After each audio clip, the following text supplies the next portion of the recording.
Bien, bonjour Max. Merci d'avoir répondu présent à mon invitation pour passer ce moment de repas et puis d'interview ensemble.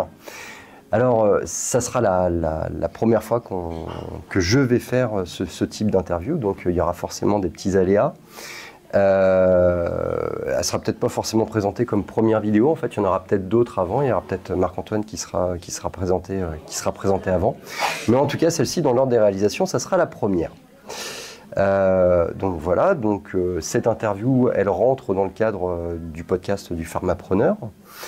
Et j'ai voulu t'interviewer parce que Max, on a une relation depuis déjà quelques années au sein de notre pharmacie, mais on va passer à une étape du dessus et j'aimerais que tu nous fasses partager cette étape du dessus. Alors on va faire une petite discussion avec un certain nombre de questions sur lesquelles on va tourner et on va essayer de développer.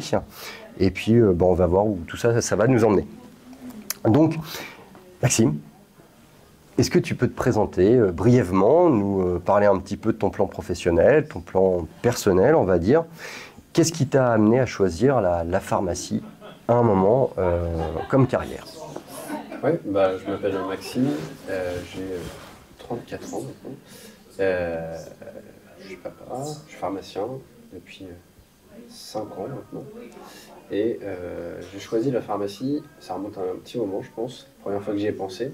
Puisque je suis migraineux. Et donc très souvent, je bouffais du Nurofen quand j'avais mal à la tête. Et je trouvais ça formidable qu'en prenant un comprimé, tout s'arrête. Et je voulais comprendre pourquoi, parce que j'aime bien comprendre comment les choses fonctionnent. Et donc je me suis dit que ce serait intéressant pour moi de pousser le truc et d'aller explorer cet immense milieu qu'est la pharmacie.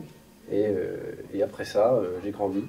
Mes parents m'ont dit, tu sais, il faut que tu choisisses un parcours sécurisé, et ça correspondait, la pharmacie y correspondait en tout point, donc c'était bien, c'était raccord avec ce que j'avais envie de faire, et en même temps c'était un milieu qui m'était complètement inconnu.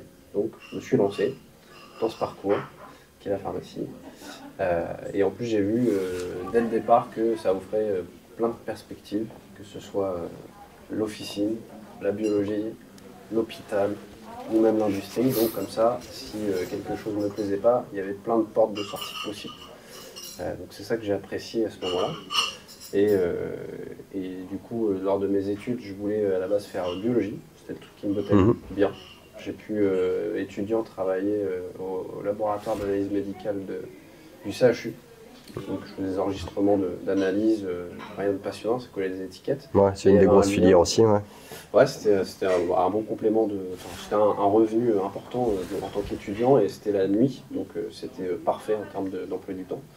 Et ça me permettait de toucher un peu d'argent, pas mal même, quand on travaillait la nuit. Et puis surtout de rester dans le médical, et d'avoir une autre vision que l'officine, puisqu'à la base, j'avais pas forcément une bonne vision de l'officine. Et finalement, le concours d'internat s'étant pas passé comme je le souhaitais, j'ai pas eu ce que je voulais. Je voulais faire biologie et pas pharmacie hospitalière. Et donc j'ai pu me retourner vers l'officine dans ces cas-là, puisque c'était aussi pour moi une porte de sortie évidente. D'accord. Ouais. L'industrie étant pas un milieu qui m'attirait pour plein de raisons. Et l'officine, en fait, ce que j'aimais bien dans la biologie et l'officine, c'était qu'à un moment donné, on pouvait être maître à bord. Potentiellement. D'accord, ouais. Donc déjà cette vision un peu entrepreneuriale de la chose, quoi. Ouais, c'est ça. Même si c'est plus trop vrai aujourd'hui pour la biologie, mais dans les faits, lorsque je m'y suis intéressé, c'était le cas. Donc, pas forcément le premier choix, l'officine, mais des points communs avec la biologie, à savoir la possibilité d'être maître à bord. Ouais, c'est ça. La perspective, en tout cas, d'évolution que laissaient ces deux filières, qui selon moi était plus ouverte que l'industrie, puisque l'industrie c'est des grosses machines, même s'il y a des belles carrières à faire. Mais je n'étais pas forcément carriériste dans ce sens-là, dans mes valeurs, dans ce que je voulais. Et du coup, ça correspondait plus, je pense, dans l'ambition que j'avais. D'accord. Pouvoir me dire, je peux entreprendre, avoir ma liberté aussi vis-à-vis de ça, évoluer, passer de l'assistant au titulaire, c'est une évolution naturelle. Et j'avais ça en tête. Ouais. Et la notion commerciale, par exemple, ne te rebutait pas? Quel niveau? C'est-à-dire qu'en fait, par exemple, tu as La filière biologie, c'est une filière qui est très technique, finalement, qui est très technique, qui est très santé.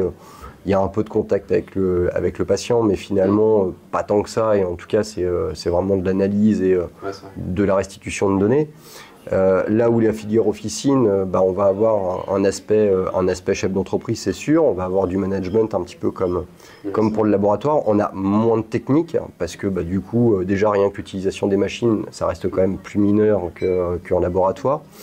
Il y a aussi moins d'analyse technique, biologique, etc. C'est plus de la distribution et du conseil. Là où, par exemple, le laboratoire n'a aucun conseil, quoi. C'est juste de la retranscription d'analyse. Ah oui, ouais. Voilà. Je dirais que c'est un domaine qui ne nous est pas enseigné à la fac, auquel on ne touche vraiment pas du tout dans toutes nos études.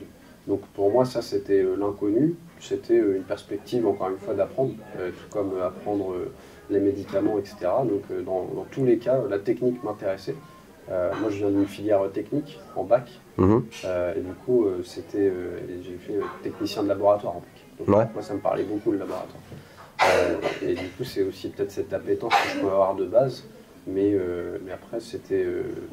encore une fois, moi, je cherchais à apprendre des choses. Donc, de toute façon, que ce soit de la gestion, management, plein de choses qu'on n'enseigne pas à la fac, c'était pour moi plein de perspectives de m'ouvrir à ces nouveaux domaines. D'accord. Ok. Et durant finalement, en fait, ton cursus, on va dire scolaire, tu as eu l'occasion de travailler déjà en pharmacie. Est-ce que tu as fait des stages en pharmacie? Alors, il y a les stages obligatoires qu'on fait à la fac. Il y a ceux qu'on peut faire quand on est en troisième. Maintenant, c'est en seconde. Est-ce que tu as été étudiant salarié en officine? J'ai eu la mauvaise expérience d'un stage de deuxième année en officine. Enfin, j'ai pas fait de stage de troisième ou seconde, enfin, en tout cas je ne m'en rappelle pas. Le stage que l'on doit faire à l'époque, c'était en fin de deuxième année, donc de découverte en officine. Que j'ai pu faire, c'est pas forcément bien passé, parce que c'est un stage qui est long, on fait pas beaucoup de choses. Et le peu de choses que je me suis trouvé à faire, c'est résolu assez facilement à des tâches qui étaient du rangement uniquement. Ouais. Et du coup, j'avais pas forcément la vision de ce que pouvait faire le pharmacien. En tout cas, on m'a pas dit voilà une journée type. Et c'est dommage parce que je demandais peut-être juste ça, accompagner un pharmacien, que ce soit l'assistant ou le titulaire dans une journée. Je pense que sur un mois et demi, c'est envisageable. Du coup, comme c'était une pharmacie qui était découpée avec un stock qui était dans une cave, qui ne donnait pas accès à un visuel du coup sur le comptoir, j'avais pas forcément cette perception. Je passais beaucoup de temps à ranger cette cave, à rien faire aussi. Donc forcément, j'avais pas forcément l'attrait de l'officine directement. Après, c'est vrai que... Ça refroidit un peu mes ambitions vis-à-vis de ce stage, vis-à-vis de cette filière. En tant que maître de stage, mais tu le verras quand tu seras titulaire, c'est compliqué. Alors déjà, je pense qu'il y a la volonté personnelle de la part du titulaire pour l'encadrement du stagiaire. Il y a... alors, c'est un mix un petit peu entre les deux. Il y a aussi le fait que le stagiaire soit plus ou moins répondant. A priori, tu l'étais. Mais le titulaire moins. J'ai bien changé. Et puis après, il y a aussi un cadre, en fait, on a du mal en fait à savoir exactement ce qu'on peut confier comme mission à un stagiaire de deuxième année. Voilà. On est bon à pas grand chose en fait. Pour être très pragmatique. J'ai beaucoup fait de jobs avant ça ou étudiant. Et ça ressemblait à ça en fait.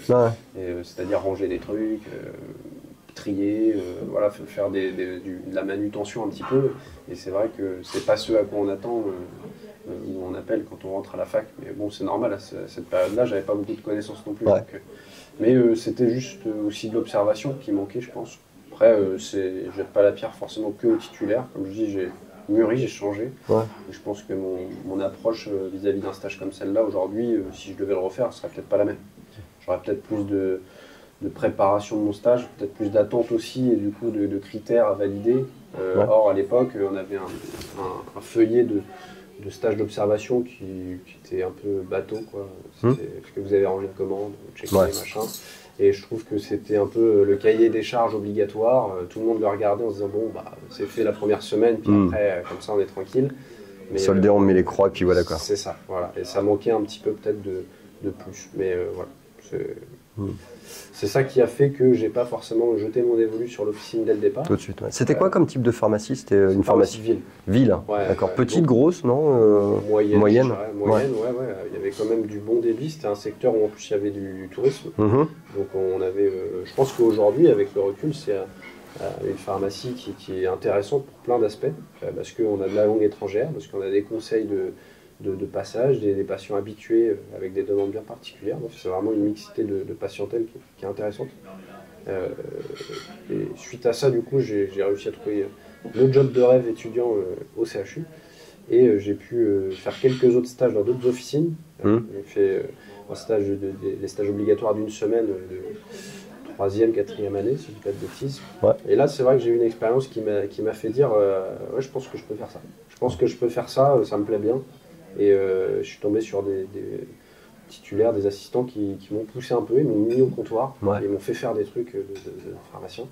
Même si j'étais pas à l'aise forcément, parce que oui, c'est normal. Ces années-là, on l'est vraiment pas, on a l'impression de rien connaître, ce qui est un peu vrai aussi, mais et voilà. Et là, je me suis dit, ouais, c'est vraiment intéressant. Le conseil, apporter une plus-value au patient, lui apporter autre chose que juste des boîtes. Et ça, on le perçoit vraiment que quand on est confronté à ça, je trouve. Ou lorsqu'on se rend en tant que patient beaucoup à la pharmacie et qu'on va dans des bonnes pharmacies, mais sinon, c'est pas mon cas, je suis pas trop malade, de la chance. Mais voilà. Et derrière j'ai pu travailler dans une pharmacie de quartier, en dehors de mes études, en plus du labo et en plus de tout ça. Et du coup, là, j'ai eu une expérience très, très bonne, du coup, avec un pharmacien titulaire qui n'était pas beaucoup plus âgé que moi en âge. Donc c'était plutôt bien, il y avait une proximité de l'âge. Et puis le comptoir était, comme c'était une petite pharmacie de quartier, les patients s'habituaient tout de suite à avoir une proximité avec nous. Donc pour moi c'était très, très bien pour me former sur ma qualité de conseil, d'avoir tout le temps un pharmacien à côté de moi qui me reprend ou qui m'apprend des choses. C'était très bien. Donc ça c'était en plus des stages, c'était un travail. C'était mon travail que je faisais en plus. Moi, c'est une réflexion que je me fais assez régulièrement, c'est que je trouve que il y a des stages obligatoires et ça c'est une bonne chose. Après, en vérité, en fait, ils sont trop courts pour vraiment découvrir le métier de pharmacien. Il manque de pertinence.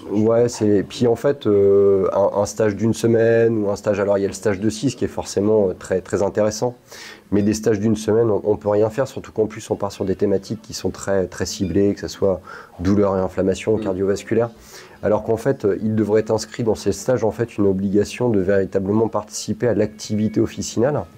Et je pense que du moment, moi, je pense que alors on fait partie d'une génération aussi avec mon collègue et ami Marco, où le travail en milieu officinal était quelque chose entre guillemets de nécessaire.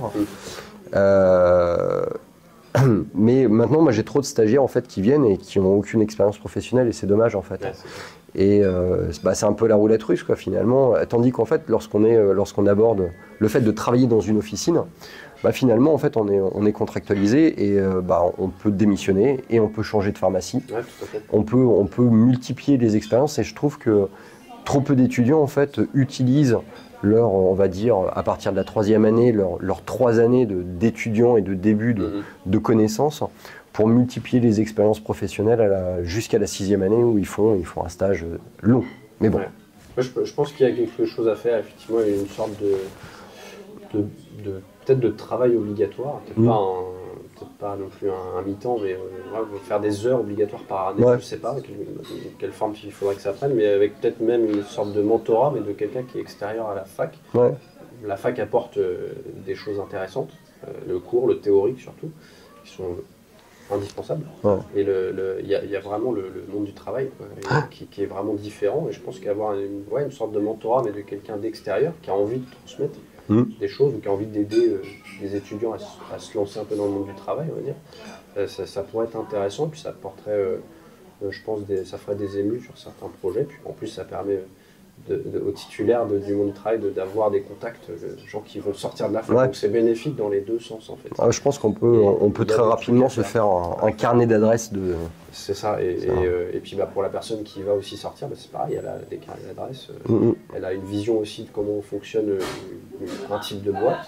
Ça lui permet de choisir un stage de 6 qui est choisi un peu réfléchi, et pas choisi sur un listing géographique. On est d'accord. On fait tous un petit peu, je pense. Mais voilà, ça apporterait peut-être un peu plus. Mais bon, c'est un sujet facile à aborder comme ça. Non, mais c'est un sujet qui est large et je pense qu'il y a des pistes de réflexion. Alors, toutes les facs ne sont pas égalitaires là-dessus. Il y a des facs qui ont décidé d'embrayer certaines voies, d'autres qui s'y refusent.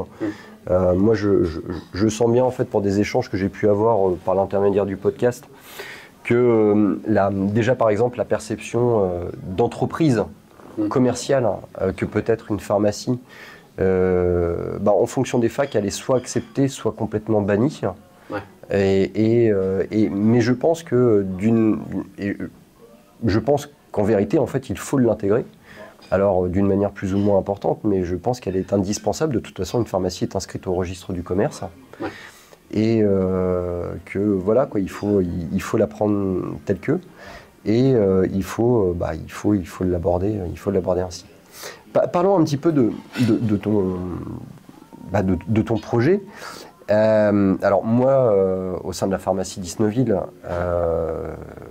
on a eu la chance de t'avoir comme assistant, comme adjoint.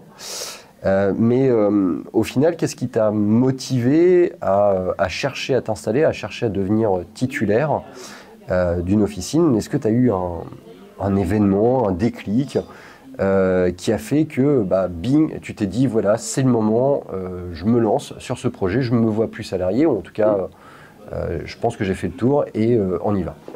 Oui, complètement. Mon choix, il était défini dès que je suis arrivé chez vous. Je vous avais dit, je veux m'installer, donc je ne veux pas m'éterniser, même si je suis resté... je serais resté 5 ans, donc c'est 5 belles années où j'ai beaucoup appris en tant qu'assistant et puis même pour mon projet, je pense. Mais un jour est venu quelqu'un qui a voulu me débaucher. Donc voilà, c'est venu à moi une proposition. Et du coup, cette proposition, c'était salariat ou salariat. Ouais. Et en fait, avec le recul, maintenant, je regarde ça, je me suis dit c'est ça qui a été le vrai déclic, je pense, parce que même si je savais que ça allait venir prochainement, il y a toujours le moment où il faut se lancer et se dire j'y vais, je me lance, je veux faire mon projet maintenant. Il n'y a jamais de bon moment, mais là je me suis dit en fait les deux solutions ne me vont plus aujourd'hui. J'ai envie vraiment de me lancer, je me sens prêt à y aller, même si on ne l'est jamais vraiment. Mais du coup je pense que c'est ça qui a été un peu le déclencheur entre me dire quelle est la solution la meilleure pour moi aujourd'hui. C'était pas forcément l'une, pas forcément l'autre en termes de projet professionnel. Ouais. C'était vraiment de me dire je crois qu'il faut que je passe à l'étape d'après. C'est ça qui m'a motivé en fait. Et c'était au bout de combien de temps de poste d'adjoint, alors que ça soit chez nous ou que ça soit ailleurs? C'est arrivé au bout de 4 ans du coup d'assistanat. Ouais. C'est vrai que en discutant avec Marco, quand je suis arrivé, on discutait souvent d'installation. Il m'avait dit tu verras, au bout de 4-5 ans, tu auras fait un peu le tour, je pense. Si tu restes assistant plus longtemps, tu vas commencer à t'ennuyer. En tout cas, si tu as les velléités de t'installer, tu vas vraiment y réfléchir fort. Et il n'avait pas tort. C'est vrai qu'au début, je me suis dit, 4 ans, c'est hyper long, je ne vais jamais tenir. Et finalement, on a connu le Covid aussi. Alors peut-être que ça a rajouté un peu de temps dans tout ça. Et ça a animé un peu nos journées. Voilà, ça a surtout énormément transformé notre quotidien en fait. C'est ça. Et la routine a disparu au moment de la Covid, quoi. C'est un peu ça, ouais. Et puis bon, à part le boulot, je veux dire, on voyait bien que le monde tournait plus trop. Donc, enfin pour nous. Ouais. Et, nous, on avait de la chance d'avoir du boulot. Ouais, c'est ça. Mais du coup, c'est vrai que quand on rentre, on se dit de toute façon, il n'y a que ça à faire. Entreprendre là, oui, mais peut-être pas en pharmacie, là, c'est chaud. Donc, voilà. Et qu'est-ce que je disais, ouais. Je pense que c'est ça. Au bout de 4 ans, je me suis dit, en plus j'ai fait le tour, j'avais eu la chance, l'opportunité dans votre pharmacie de faire beaucoup de choses, je pense. En tout cas, pour les choses que je n'ai pas faites, d'être attentif à ce qui était fait, au maximum pour emmagasiner des informations, de l'expérience, pourquoi pas. Et puis du coup, je me suis dit, Le comptoir, je maîtrise. J'en ai fait un petit peu le tour, je pense aussi, d'une certaine manière, même si on voit toujours des choses nouvelles, mais Ouais. je me sens bien à l'aise avec le comptoir, même si je me sentais déjà à l'aise avant. Et j'ai envie de voir un peu plus et de prendre mes décisions. C'est vrai que on était raccord, j'étais raccord avec beaucoup de vos décisions, et puis après je me dis, bah, moi j'aimerais bien aussi me lancer dans cette aventure, et c'est palpitant, quoi. Et est-ce que tu t'étais fait une checklist sur les 4 années de ta vie d'assistant, des choses à avoir absolument abordées avant de t'installer, ou finalement tu l'as un peu fait au doigt mouillé, ou il y a un moment donné tu t'es dit, bah, tu as fait un rétro-planning, on va dire, en disant bah, ça finalement je l'ai fait. Bah, finalement j'ai plus grand chose d'autre à faire, quoi. J'avais pas de liste bien établie, mais je pense que j'avais quand même des idées en tête de ce que je voulais avoir vu, en tout cas. Et il y avait le côté médical, essayer de me dire là je suis pas très bon, je vais pousser un peu, et développer certaines compétences, ou en tout cas essayer de les améliorer. Je pense que toute sa vie même, sans rentrer dans le côté professionnel, il faut chercher à s'améliorer, à apprendre des choses. Et ça c'est les valeurs auxquelles je crois. Et après, à côté de ça, il y avait le côté, tout ce qu'on ne voit pas à la fac. La gestion, le management, qui sont des sujets que je trouve intéressants et importants dans une entreprise. Je trouve que c'est des sujets que j'apprécie. Et du coup, c'était ça, ce à quoi je voulais me confronter. M'avait permis d'essayer des choses, que ce soit en termes de management finalement, et de gestion. J'ai pu gérer des laboratoires, et je pense au générique, des labos comme ça. Pour moi, c'était bien de pouvoir m'y confronter avant. Ça donne de l'assurance, en fait. Ça donne de l'assurance, et on se dit, bon, bah, j'en suis capable, ça va le faire, quoi. Et puis, voilà, ouais. Bah, nous, à notre niveau, on a toujours eu l'idée, au niveau de nos assistants, comme Marco et moi, on fait partie un petit peu de cette team où, très tôt dans nos études, on ne se voit pas salarié, on se voit finalement titulaire. On a cette perception, et parce qu'on a eu aussi cette formation salariale, que qu'en tant qu'assistant, on doit avoir plus que son rôle d'assistant, c'est-à-dire qu'on ne doit pas forcément que faire du comptoir. C'est une hérésie pour moi, parce que on a la formation pour, ça c'est indéniable, hein, la formation sanitaire. La formation sanitaire et les compétences médicales pour ça. Après, le champ des possibles, il passe par le management, par la gestion de laboratoire, par la gestion des conditions commerciales, par cette espèce de véritable prise de position de cadre en pharmacie, et pas simplement d'assistant en pharmacie. Et bon, toi, très rapidement, on a compris que tu serais titulaire. C'est des choses qu'on ressent.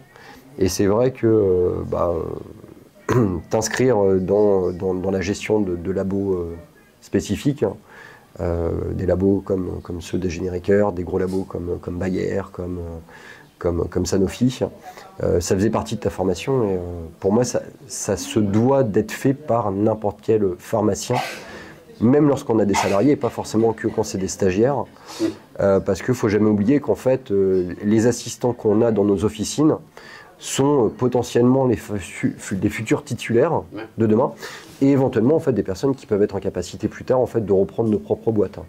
Donc il nous appartient de bien former, que ce soit des salariés ou des stagiaires, les futurs repreneurs de nos boîtes. Voilà, c'est notre vision avec Marc-Antoine. Et dans l'élaboration de ton projet, comment tu as défini l'emplacement de la pharmacie vers laquelle tu t'es projeté? Est-ce que tu avais vraiment des critères bien définis, ou finalement en fait un espèce de, je dirais, d'items chauds, on va dire, d'items un peu moins chauds et d'items carrément froids, des items sur lesquels tu n'étais absolument pas prêt à rogner, voilà, des items sur lesquels tu étais prêt à négocier, et des items clairement en fait où tu n'en avais rien à faire, et voilà, où tu étais plutôt mobile, quoi. Ouais, j'ai une famille, donc, ça rentre, je pense qu'un projet comme ça s'inscrit dans la durée bien sûr, mais dans une globalité. Ouais, il y a une acceptation familiale qui est évidente. Je remercie ma femme, puisqu'on en a beaucoup parlé longuement, pour affiner et définir nos critères personnels. Et c'était avec une vision où il faut se projeter aussi dans notre vie de couple. Ouais. Et c'est assez rigolo à faire, mais du coup, c'était vraiment en accord avec ça. Et après, il y avait donc nos critères personnels, géographiques, etc. Et au-delà de ça, qu'ils soient compatibles avec une vie de famille aussi. Puisque j'aurais été seul, peut-être que je me serais fixé évidemment bien moins d'autres critères, Ouais. que ce soit géographique ou d'autres. Et après, il y avait, pour ce qui me concerne uniquement, il y avait plusieurs critères importants. C'était le premier, en fait, je pense, auquel j'ai réfléchi, c'était l'association. Est-ce que je veux être avec un autre exploitant dans l'entreprise? Ce à quoi j'ai été confronté en travaillant avec vous, et c'est vrai que ça donne envie, puisqu'on se dit, ils sont deux, c'est plus facile, ça fait deux cerveaux, on peut se relayer les tâches aussi, on a toujours un backup un peu, quelque part, et en plus quelqu'un qui va apporter une vision critique, mais franche. Ouais, positive, c'est de la critique positive. Dans la construction vraiment du projet commun, et avec une perception et un style qui peut être un peu différent. Et c'est vrai que aussi ouvert peut-on être, on peut avoir un peu des œillères parfois involontairement. Et ça, c'était un point important, mais j'ai décidé malgré tout d'y aller seul, en tout cas sur l'exploitation, puisque je suis assez solitaire, je pense, comme garçon. Et en plus de ça, j'ai d'autres copains qui s'installent en même temps, mais on ne se retrouvait pas sur tous les critères. Je pense que la vision à long terme que j'avais correspondait. On n'était pas raccord, donc c'était le plus simple comme ça. Ça, c'était le premier critère. Et après, c'était la typologie de pharmacie, je pense. Il y a divers critères liés à ça, nos sous-critères. Il y a le financier, parce que c'est un gros sujet. On peut avoir la plus belle envie qu'on veut, mais pas forcément qu'elle soit accessible aujourd'hui. Donc j'ai eu la chance de travailler en pharmacie de centre commercial pendant mes études, pendant mon stage de 6e année, pharmacie de la Batine. Très bonne école, très bonne expérience, et je pensais, comme beaucoup d'étudiants qui sont à la fac, que ce serait pas très bien, le centre commercial, pour des raisons que je ne sais pas. Mais on s'en fait toute une image, et finalement c'est un style bien particulier d'officine, c'est clair. Alors, juste pour la petite histoire, Maxime et moi-même, on a tous les deux travaillé à la Vatine. Donc, et pareil avec cette espèce de petit a priori, mais au final, en fait, avec une grande et très très belle expérience vécue aussi bien par la structure que par l'équipe qui était présente. Carrément. Ouais, c'est un tout évidemment. Et puis ce que j'ai adoré dans ce genre de structure, pour faire un petit aparté, c'est vraiment qu'en tant que pharmacien, ce qui est formidable en officine, je trouve, c'est qu'on jongle vraiment du tout au tout. On passe d'un patient qui a un rhume, un patient qui a un cancer, un patient qui vient pour un truc complètement différent. Et cette stimulation intellectuelle, elle est vraiment... moi, c'est ce qui me nourrit tous les jours. Je rentre jamais d'une journée en me disant je suis fatigué, ça me saoule, machin. Non, je suis super content d'avoir fait cet effort-là, plus le rendez-vous labo qui suit, plus machin. Je trouve que ça, c'est vraiment ce qui me nourrit tous les jours. Et donc là-bas, j'ai vraiment savouré ça au comptoir, puisqu'on a vraiment une diversité de choses. Donc ça aurait été un choix que j'aurais bien aimé, centre commercial, mais c'est pas des pharmacies accessibles aujourd'hui. C'est compliqué en primo-accession. Il y a peut-être des affaires à faire, mais j'en ai pas eu l'opportunité en tout cas. Et peut-être un jour sur une deuxième installation. Et il est vrai qu'avec le recul, c'est peut-être plus pour une deuxième installation, parce que c'est quand même des grosses boîtes. Donc il y a un truc. Donc, surtout seul. Surtout seul, voilà. Ça, c'est un critère important. Et du coup, finalement, je me suis retrouvé... moi, je suis citadin, je suis assez citadin. J'ai vécu beaucoup à la campagne quand j'étais jeune, mais je me retrouve plus aujourd'hui à être à l'aise dans la ville. Et l'expérience que j'ai eue la plus longue avant de travailler à Isnoville, c'était une pharmacie de quartier. Et c'est vrai que en y sortant, je me suis dit que j'avais vraiment envie de voir d'autres choses, mais finalement, j'ai beaucoup apprécié cette expérience-là. La proximité qu'on a avec les patients et puis l'aide réelle qu'on peut leur apporter. Parce que finalement, au-delà de leur vendre des produits, on leur apporte vraiment une plus-value. C'est vraiment médical finalement. Et ça, c'est vraiment ce que j'ai apprécié énormément. Et donc ça a été mon critère. Me dire, je veux être dans la ville, dans du quartier, ou pas, mais en tout cas en ville, plutôt urbain. Et après, voilà. Donc j'ai exclu vraiment toutes les pharmacies qui sont souvent exclues, mais qui sont à la campagne, assez loin de la ville. Ça, voilà, c'est un critère. En plus de ça, j'ai apprécié les développements. Bonjour. Coucou Aurélie. Alors, on va te prendre le menu à faire. Alors, on a la chance d'être accueillis pour le podcast au Reste Authentique, à Quincampoix, et c'est Aurélie qui nous sert, avec grand plaisir. Du coup, donc on va te prendre le menu à faire. Max, vas-y, choisis. Ouais, bah je vais. C'est quoi un retour du marché? La dorade. Ok, bah je vais prendre ça. Voilà, c'est ça. Pas d'entrée? J'ai pas vu les entrées. Non. C'est une sautée au poulet ou sinon c'est la pomme de terre. Tu fais café gourmand Je m'arrange. Ouais. Moi, je suis pas très dessert, donc c'est pour ça que je préfère. Ok. Bah, moi, ça me ennuie si je prends dessert. Ah, mais non, plat moi, dessert. je m'en fiche. Moi, je préfère faire plat dessert. D'accord. Donc, sinon, je peux faire un entrée plat et un plat dessert ou Ouais, ouais, moi je vais faire un entrée plat et puis Max il va faire un plat dessert. Enfin, bon, ça marche. Voilà. Et du coup, moi je vais te prendre les nouilles sautées au poulet. Je vais te prendre la dorade, s'il te plaît. Et puis je me prendrai un café gourmand. Ça marche. Et du coup, c'est chocolat ou c'est la pomme pour le dessert? Chocolat. Ça marche. Et alors, comme boisson, qu'est-ce que. Eau pétillante, Châteldon. C'est eau de Perrier en 50 ou alors Badois en 60. Badois. Parfait. Tu veux un coca ou un truc comme ça, non? Non, ça va. Non, c'est bon. Eau pétillante. Ok. Donc on en était sur le choix de la zone de l'emplacement, donc. Et donc t'es citadin. C'est ça. Et du coup, le critère, c'était vraiment urbain. Et après est venu les finances, parce que c'est le sujet, le nerf de la guerre. Ouais.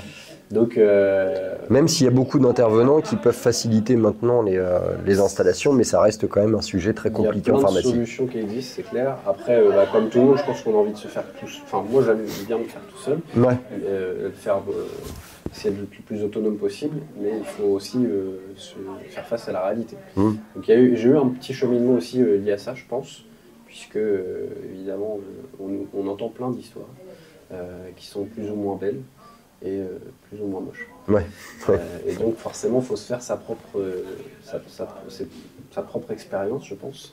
Et du coup j'ai pu, grâce à mon père, demander un petit quelque chose pour avoir un apport qui soit représentatif dans ce milieu-là, et comme ça essayer de cibler un peu la typologie de pharmacie en chiffre d'affaires qui pourrait correspondre.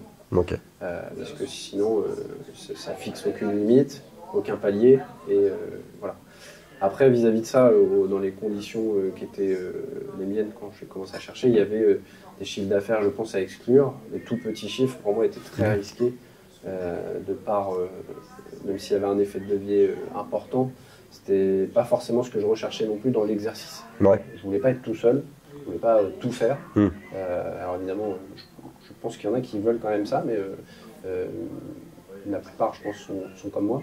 Et derrière, du coup, je voulais au moins avoir un minimum d'équipe, ne serait-ce qu'un pharmacien, pourquoi pas, et au moins un préparateur. Ouais. Et avoir un trio, on va dire, fonctionnel, pour que je puisse avoir un développement conséquent derrière. Ouais. Sinon, je pense que ça limitait mes perspectives en fait, par rapport à ce que j'ambitionnais de faire.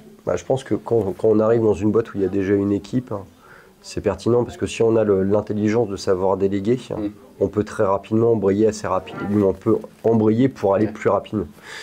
C'est plus compliqué lorsqu'on est tout seul parce que en fait, je pense qu'on est rapidement noyé et surtout avec toutes les nouvelles missions qu'on peut avoir actuellement. Il y a aussi ça, et ça c'est un sujet important. Merci Aurélie. C'est-à-dire que j'avais prévu des petites choses en plus, alors autant vous en profiter. C'est adorable. Merci. Merci.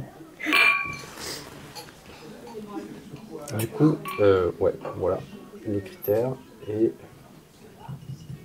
l'emplacement, ouais. Et oui, et le critère clé après, c'est, je pense que c'est lié à mes finances, mais finalement ça concordait bien, donc c'était bien. Ouais. Je cherchais une pharmacie dans laquelle il y avait des choses à faire. Parce qu'arriver dans un truc clé en main, c'est pas forcément. Ouais, c'était pas forcément ton goal. Ouais. Merci. Merci Aurélie. Et donc je voulais vraiment pouvoir me dire, j'ai créé quelque chose, j'ai mis en place quelque chose, j'ai développé quelque chose, et pas forcément que sur le plan économique, mais sur l'attrait intellectuel de la chose.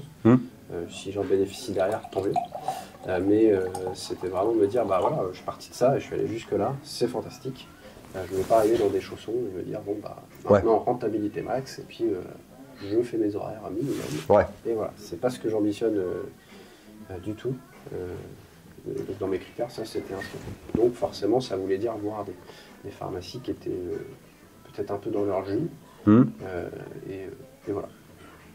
Voilà. Je pense que ouais, pour les critères, c'était à peu près ça l'idée. Donc c'est la famille. Ouais, la famille, la géographie, donc La proximité géographique avec la famille. Il ne fallait pas que je sois trop loin non plus, garder une certaine proximité. On s'était mis d'accord évidemment sur le temps impliqué que ça impliquerait, mais il fallait aussi pouvoir accorder du temps à sa famille. Et je pense que c'est faisable. Après, il faut que chacun accepte la part de temps qui est allouée à ça. Et après, c'était la localisation de la pharmacie, le type d'exercice et le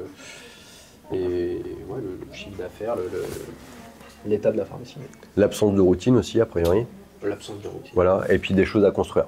Des choses à construire, ouais. D'accord, ok. Et il y avait pas mal de critères. Ouais, après, non, mais... Ça s'est construit au fur et à mesure, donc il y avait quelques critères qui étaient déjà là, mais forcément ça a évolué au fil du temps, et puis après, plus on voit de dossiers, et plus on peut dire ça non, jamais.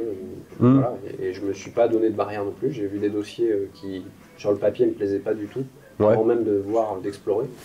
Donc bon, ça a confirmé des choses, ça a confirmé d'autres choses. Du coup, par rapport à tout ça, est-ce qu'il y a des critères que tu avais avant de rechercher une pharmacie qui, un peu à l'image finalement en fait, d'une recherche de maison, où tu te dis, ouais, non, moi une maison, je sais pas, moi, à côté d'un prêt, jamais de la vie. Puis finalement, tu en visites une et tu te dis, finalement, c'est pas si mal. Bref, des critères en fait où tu t'étais dit, jamais de la vie, sur lesquels tu es revenu au final, alors pas forcément prioritaire, quoi, je dirais, mais finalement tu es revenu. Et à contrario, pareil, des critères sur lesquels tu t'étais dit, ça il me faut impérativement ça. Et puis finalement, tu t'es rendu compte que c'était pas si indispensable que ça. Ouais, complètement. Je pense que, comme j'ai dit, j'avais bien aimé l'expérience en centre commercial, donc ça me gênait pas d'avoir une pharmacie qui fasse un peu moins de médical finalement. Même si on s'entend, c'est finalement peut-être du conseil. Après, j'ai la vision du pharmacien au comptoir, mais effectivement, c'est une grosse partie parapharmacie. Donc ça, je me suis orienté vers cette solution pendant un temps. Ça n'a pas donné suite. Mais, et après, j'avais mis un nom, c'était un peu à la pharmacie de quartier finalement, dans l'aspect social de la chose, je pense. Parce que, alors pourquoi, je ne sais pas trop finalement, parce que j'en avais eu une bonne expérience étudiant, même s'il y a des choses moins bien dans ce genre de pharmacie. Mais je pense qu'on était dans une période où il y avait pas mal d'agressions et tout. Et je pense que indirectement, avec le recul, je me dis ça va peut-être jouer un peu à ce moment-là. Je me suis dit, moi non, je ne peux pas vivre ça. Je ne veux pas être là-dedans. J'en ai le choix. Je choisis de ne pas aller là-dedans.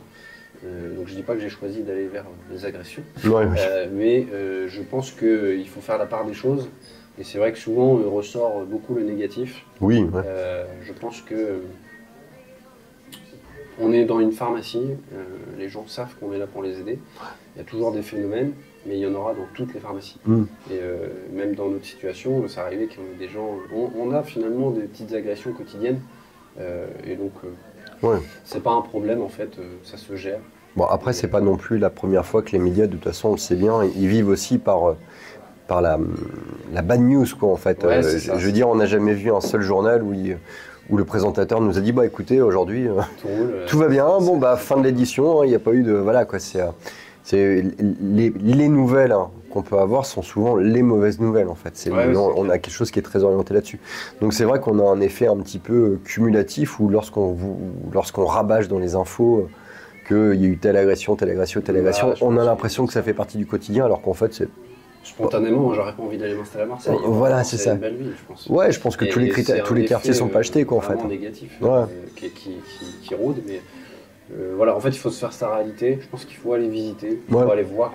Et ça, vous nous l'avez répété, Marc-Antoine et toi, sur tout le projet, que ce soit Mathilde ou à moi, aller voir les pharmacies. C'est vrai que j'y suis allé plusieurs fois, ça aide beaucoup en fait, à se faire une idée. Et je repense à une pharmacie que j'ai pu visiter, qui était à côté de HLM finalement. Et finalement ça résonnait en moi. Je me disais, j'y voyais un potentiel. Après, il faut faut un petit temps, je pense, pour passer du pharmacien, de l'œil du pharmacien assistant, qui est très médical, ordonnance, et qui n'a pas une vision complètement globale, à se dire je vais être chef d'entreprise. Il faut que je vois le potentiel, le marché que j'ai, en termes de patientèle aussi. Et il y a un switch qui est pas évident à faire, qui se fait progressivement. Je pense qu'il y en a qui l'ont de façon innée, ils y vont.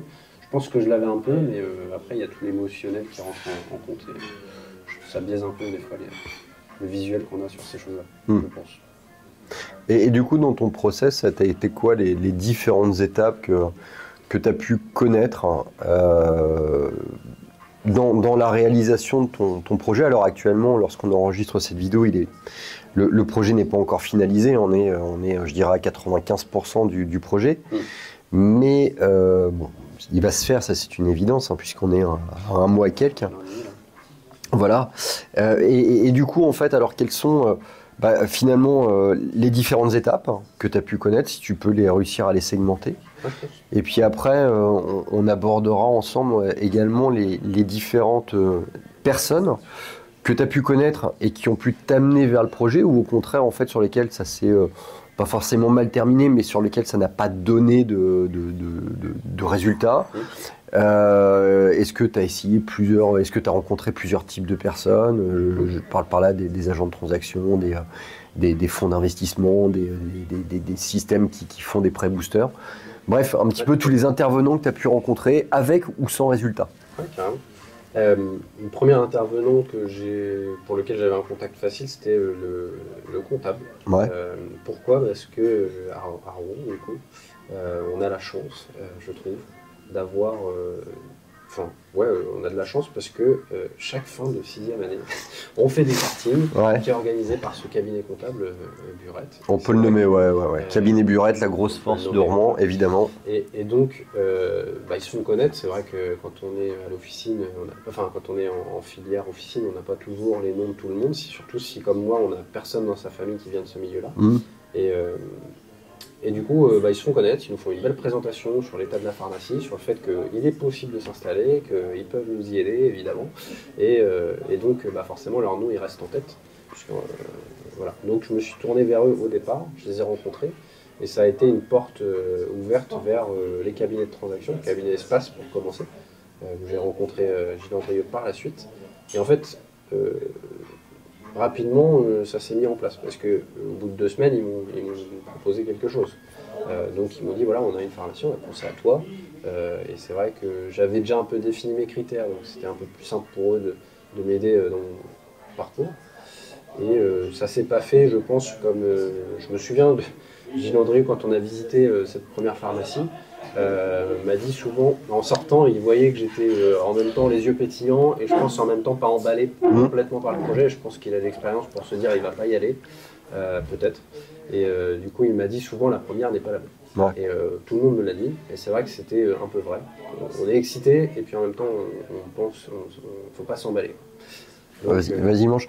Je pense que tu vois, Gilles Andrieux, c'est un peu comme les agents immobiliers. Quand tu vas le voir, alors Gilles, c'est une référence dans le secteur de Rouen et ailleurs, avec tout ce qu'il a pu monter avec le groupe PSP et avec le cabinet Espace. Et je pense qu'il a quand même de nombreuses années d'expérience qui lui permettent de connaître à la fois les vendeurs et puis à la fois également la typologie des acheteurs. Et Gilles, alors il est dans un secteur qui est indéniablement plus complexe que de la vente de maisons, on va dire, hein, parce qu'il y a différents paramètres, il y a des critères humains, il y a des critères économiques, il y a des critères administratifs, géographiques, enfin bon, il y a vraiment tout un tas de choses. Mais je pense qu'il a l'intelligence de savoir qu'on arrive avec nos dogmes, mais c'est pour ça que je t'ai posé cette question sur des critères qui étaient butoirs et qui sont devenus finalement positifs, et des critères qui étaient positifs et qui finalement sont devenus complètement annexes, parce que il sait très bien que les premières visites sont pas forcément matchantes. C'est très rare en tout cas, et moi je sais qu'avec Marco c'est pareil, on en a fait quand même pas mal des pharmacies, avant de se dire finalement ouais c'est ça qu'on veut.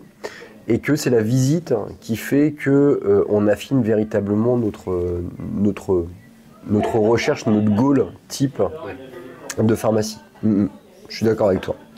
Ouais, complètement. me laisse. Hein, Merci. Ouais, c'est ça. Bah, du coup, j'ai eu diverses. Après, le processus s'est suivi comme ça, donc ça a jonglé entre le cabinet Burette et le cabinet Espace. Ensuite, j'ai eu un petit temps mort où finalement j'ai été moins proactif pour des raisons personnelles. J'ai d'autres choses à faire, des choses importantes, mais voilà. Et après, j'ai été contacté par je sais quel biais. Je faisais pas mal de soirées, si ça c'est peut-être important de le noter. J'allais souvent à des soirées très professionnelles, soit des soirées interfimo ou. C'était très très bon. Tout à fait. Merci beaucoup. Merci Aurélie. J'ai eu la chance de faire les soirées interfimo annuelles là, et des soirées avec l'OCP notamment que j'ai faites. Et puis ça permet de rencontrer différents acteurs. Donc j'ai pu rencontrer d'autres cabinets de transactions qui sont très sollicitants quand on dit vouloir s'installer. Donc bon, je fermais la porte à personne. De toute façon, ils ont tous des propositions différentes. On est d'accord. Le retour du marché et oui. Non, c'est l'inverse. Non, mais aujourd'hui, ça ne veut pas. De toute façon, il y a des jours où. Ça va aller. Voilà. Merci. Oui, bah, de toute façon, il va bien falloir. Merci Aurélie. Donc, Merci. Merci. Et voilà, du coup, suite à ça, j'ai eu un petit temps mort, je disais, et j'ai été contacté par un cabinet de transactions atypiques. Je me permets, attends, juste de te poser une question. Oui. Les soirées, elles étaient tournées sur des thématiques bien particulières ou C'était toujours en rapport. Alors, oui, effectivement. L'OCP, c'était, je ne sais plus le nom, mais c'est les soirées de l'installation, un truc comme ça. C'est vraiment des gens qui soit cherchent des informations. Il y a des étudiants qui ne souhaitent pas s'installer tout de suite, mais qui y vont pour une prise d'informations. Donc ça réunit plein d'acteurs, hein. Ça réunit des banques, des cabinets de transactions, des avocats.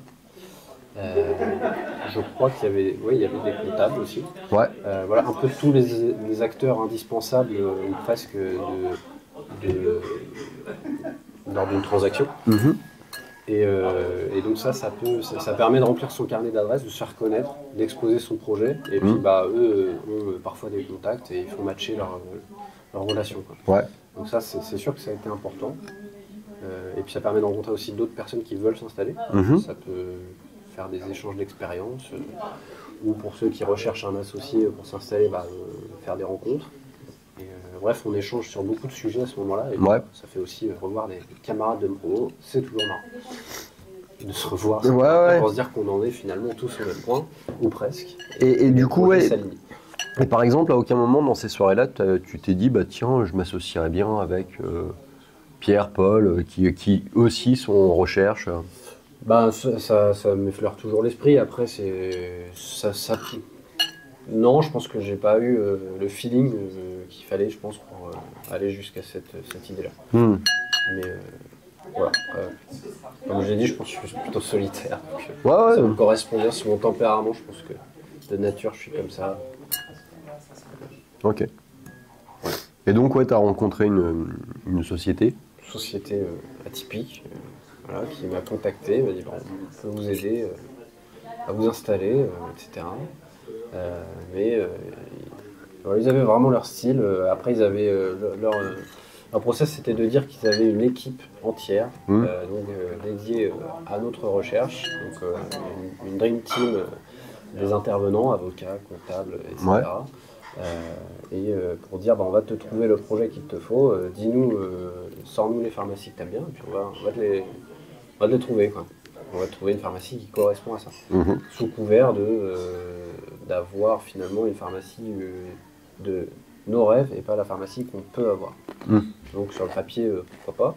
Leur proposition, ça fait l'expérience, au départ est très claire. Et, ils expliquent par A plus B comment ça peut être possible. Donc jusque-là, pas de problème. Et quand les projets arrivent, effectivement, ça prend une forme différente puisque il y a un fonds associé derrière pour pouvoir bénéficier de ces pharmacies. Il n'y a pas de lézard, quoi, je dirais. Mais au moins, j'ai pu aussi voir ça. Et je trouve que c'est bien. puisque c'est une réalité qui est pas toujours... qui, je pense, va tendre à se généraliser, malheureusement. Ouais. Parce que les pharmacies, ça coûte cher. Il faut avoir de l'argent pour rentrer dedans. Et du coup, certains vont se tourner vers les solutions qu'on leur offre. Et ça peut être une solution pour certains, mais voilà. Suivant vos conseils, c'est pas une solution que j'ai accepté de suivre, même si j'ai failli. Voilà. Après, tout se regarde par rapport à ses propres besoins et à ses propres obligations. Mais moi, je trouve qu'il y a un truc qui est dommage, on va dire, dans le milieu de la pharmacie. C'est que on ne parle pas, ou on parle très rarement, du critère financier des pharmacies. Et je trouve... t'es un petit peu comme moi, pareil, j'ai des parents qui étaient absolument pas dans le milieu, en fait. Et on ne se rend pas compte, en fait, de la valorisation des officines. Ouais. C'est d'ailleurs quelque chose d'assez... pour un commerce, ça reste quand même très élevé, en fait, en termes de valorisation. Ouais. Et ça en fait des systèmes qui ne sont pas forcément accessibles pour tout le monde. Et je pense, et c'est là où on en revient, en fait, sur le système de la fac, qui a son rôle, en fait, de formation, ou en tout cas d'aiguillage, d'information, on va rester là-dessus, où en fait on devrait être très rapidement au courant du coût d'une officine, que ça peut être une barrière, et que dans notre expérience de futurs titulaires, en tout cas d'assistants en recherchant une pharmacie, qu'on va être un produit qui peut intéresser certaines structures, et notamment certains fonds, en fait, parce que je pense qu'il faut identifier vraiment plusieurs pôles, parce qu'il y a des fonds qui sont très bien orientés, avec une certaine forme d'éthique, et d'autres qui le sont beaucoup moins. Mais il faut qu'on soit mieux formé, mieux informé sur qu'est-ce qu'il faut faire, qu'est-ce qu'il ne faut pas faire, qu'est-ce qu'on peut accepter, qu'est-ce qu'il ne faut surtout pas accepter. Parce que bien souvent, en fait, on a tendance à choisir ce type de système, pas par choix, mais souvent par défaut. Ouais. Parce qu'on les découvre, et qu'au final, en fait, on se retrouve un petit peu à être embrayé dans un système, et on n'en connaît pas forcément tous les items. Mais je pense qu'on devrait avoir plus d'informations là-dessus. Bon, voilà. Après, c'est à réfléchir pour les facultés, quoi. Je pense qu'il faut bien analyser effectivement la situation et voir ce qu'on est prêt à accepter et à quel prix. Et c'est ça, après chacun a sa limite, je pense. Chaque homme a son prix. Ouais, c'est ça. Après, sans être dans le jugement, de toute façon, il y a des personnes qui vont opter pour des fonds, et ils ont raison avec leur niveau de valeur, avec leur niveau de besoin, avec... Je pense que là où le vrai problème est, c'est qu'il y a un manque de transparence sur le fond. Sans mauvais jeu de mots. Mais on ne sait pas toujours dans quoi on met les pieds, et c'est parfois volontaire. Ouais. Et il y a un manque de transparence. Et l'opacité de tous ces fonds, on va dire, ou ces mécanismes, fait qu'il y a poisson sous caillou. Il y a quelque chose, il cache quelque chose, et je pense qu'il se positionne, en tout cas c'est mon avis, pour un changement potentiel de gouvernance. Et ils auraient tort de ne pas le faire, à leur place, je pense que je le ferai aussi, mais il y a la manière. Ouais. Il y a la manière. Donc du coup, alors, pour le moment, donc, toi tu as rencontré l'agent de transaction, donc tu en as rencontré plusieurs, et celui avec lequel on a monté le projet, c'est le cabinet Espace avec Gilles Andrieux. Tout à fait. Le cabinet Burette, alors tu as été, pour le coup on peut le dire, tu as été suivi par Frédéric Guédon, qui est un des experts comptables du cabinet Burette, qui est aussi notre expert comptable, et qui, sur de nombreux projets, a répondu positivement en nous créant des plans de financement avec un certain nombre de paramètres. Alors, c'est un des éléments indispensables dans une recherche de pharmacie, forcément, c'est la mise en perspective de l'évolution économique de la pharmacie au regard des caractéristiques économiques actuelles et futures. Tu as rencontré aussi des banquiers, forcément. Alors, quel a été ton approche des différentes structures bancaires, comment ils t'ont accueilli, comment tu leur as présenté ton projet. Est-ce que tu as eu des stratégies différentes en fonction des banques ou en fonction des interlocuteurs? Est-ce qu'ils t'ont posé des questions différentes? Est-ce qu'ils ont eu des manières de percevoir? Est-ce que tu as rencontré des banques qui étaient situées juste à côté de la pharmacie de ton projet ou au contraire plutôt éclatées? Comment tu les as rencontrées? Lorsqu'est venue l'étape bancaire, puisque je ne les ai pas rencontrés avant, c'est vrai qu'on les a contactés qu'au moment où nous recherchions le prêt. Et, parce que c'est eux qui ont les sous. Ouais, c'est ça, c'est eux qui ont les sous. Alors je ne sais pas, peut-être dans certaines conditions on peut les contacter avant, mais là ça n'a pas été le cas. Et on a du coup fixé les rendez-vous. Le cabinet Espace m'a aidé à fixer certains rendez-vous. Et puis vous, par vos contacts relationnels, et là où l'association avec des investisseurs est intéressante aussi, c'est qu'il y a déjà un carnet d'adresses. Et je pense que moi j'abordais ça plus sereinement d'avoir effectivement les associés investisseurs avec moi, parce que ça a apporté une crédibilité économique et une présence, on va dire, sur le marché que je n'avais pas. Moi, je n'existais pas auprès de ces personnes-là. Je n'avais pas de poids en fait. Et je pense que ça, pour moi, c'était plus facile de faire mon pitch grâce à ça, parce que ça m'a libéré vis-à-vis de ça. Après, nous, à notre niveau, ce qui était plutôt pratique, hein, c'est que donc tu nous as choisi comme investisseur et on t'a choisi comme conjoint dans cette association. Mais en fait, on est resté énormément en fait dans la même région finalement. Oui. On reste dans la même région, donc c'est vrai qu'on avait un carnet d'adresses qui était déjà présent parce qu'on aborde, en tout cas avec Marco, on a des projets, beaucoup de projets en tête et on est amené à rencontrer souvent les banquiers. Mais du coup, on a pu faire jouer notre carnet d'adresses parce que ça restait au niveau local. Et je pense que c'est un des choix, par exemple, lorsqu'on est amené à choisir un investisseur. C'est intéressant finalement en fait, d'avoir un investisseur qui connaît le secteur, déjà d'une parce qu'il a une pertinence de vision sur les projets qui sont présentés, et puis aussi parce que finalement son carnet d'adresses, il reste malgré tout très localisé. Un banquier, même si on a beaucoup de banquiers, on aura beaucoup moins de pertinence avec un banquier à Marseille. Je pense qu'il y a ouais, c'est ça. Je faudrait rencontrer des banquiers pour voir si c'est vrai ou pas, mais je pense que des expériences qu'on a eues du coup avec 5 banques, on a vu la différence entre ceux qui connaissaient bien le secteur, qui étaient des banques qui étaient du coup, pour répondre à votre question, situées très proches de la pharmacie que l'on convoitait. Et du coup, ils connaissaient très bien. Donc c'est vrai que ça enlève une partie de la présentation. On n'a pas besoin de présenter la pharmacie dans sa localisation, dans sa géographie, dans sa typologie. Ils savent de quoi on parle. Du coup, c'est vrai que c'est très bien comme ça, ça enlève cette étape un peu de présentation. Et on rentre dans le vif du sujet tout de suite. À savoir la présentation du projet, le montage qui est choisi, ce qu'on veut y faire, etc. La présentation de notre personne, puisque là, comme je disais, je suis inconnu, donc moi, ils ne me connaissent pas. Il faut qu'ils voient quel type de personne je suis, tout en restant modéré dans mes ambitions. Vis-à-vis de la banque, c'est important. Il faut montrer qu'on a de l'ambition, mais pas trop, pas trop risqué. Ambition mesurée. Et ça, je pense que c'est important pour eux.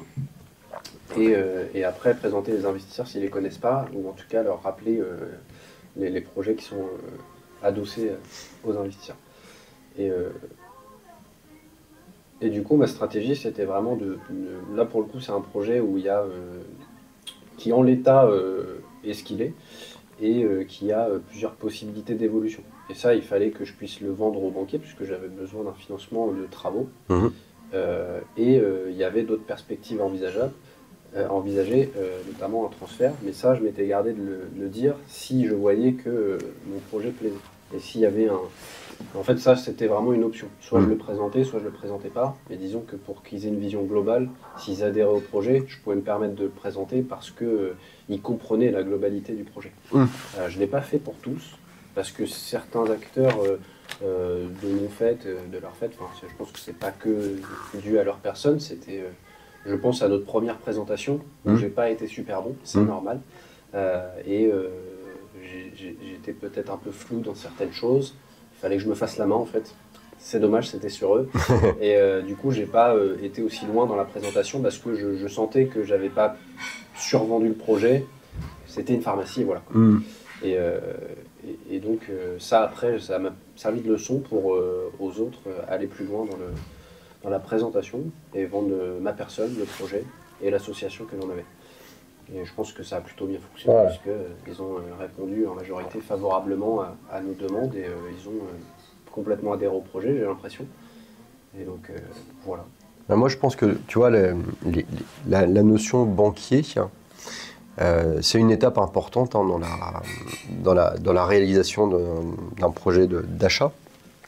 Alors déjà d'une, c'est effectivement une action qui se mûrit, qui se travaille.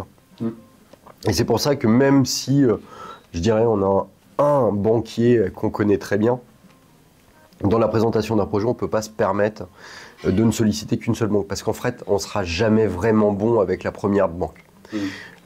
Nous, alors, avec Marco, tu le sais, on a acheté la pharmacie d'Isnoville, on a investi dans une autre pharmacie qui est pour une copine qui s'appelle Hélène. Il y a la tienne, on a eu d'autres projets entrepreneuriaux qui nous ont permis de solliciter d'autres prêts bancaires.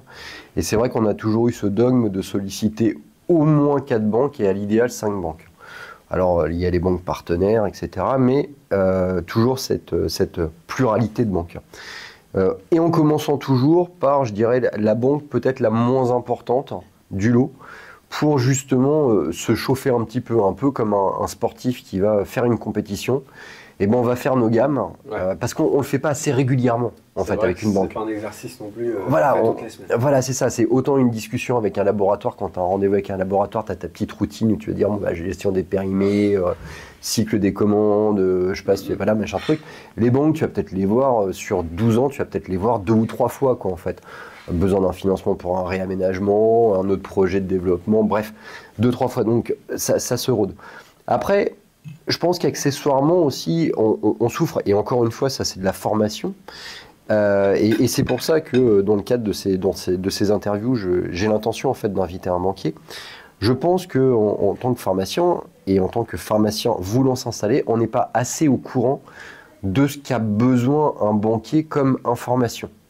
Et donc on a du mal finalement à préparer notre présentation auprès d'un banquier. On va arriver avec des dossiers, alors les dossiers du cabinet Espace sont très bien faits, il n'y a pas de problème. Et c'est bien d'avoir ça, parce que c'est vrai que sinon, quelle information donner Il y a certaines banques qui nous donnent un peu leur listing.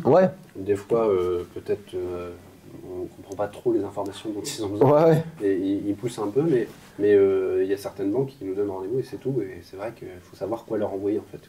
Qu'est-ce qu'il faut leur fournir. Quel est le message qu'ils veulent est-ce qu'ils ont besoin de chiffres, purement de chiffres? Est-ce qu'ils ont besoin en fait de rencontrer la personne, de connaître ses envies, ses aspirations? Alors je trouve qu'il y a un truc que tu dis et qui est très juste en fait, c'est qu'il faut savoir se dévoiler, mais sans trop se dévoiler, parce qu'il y a des moments en fait, plus on parle et plus on peut raconter aussi de conneries quoi en fait.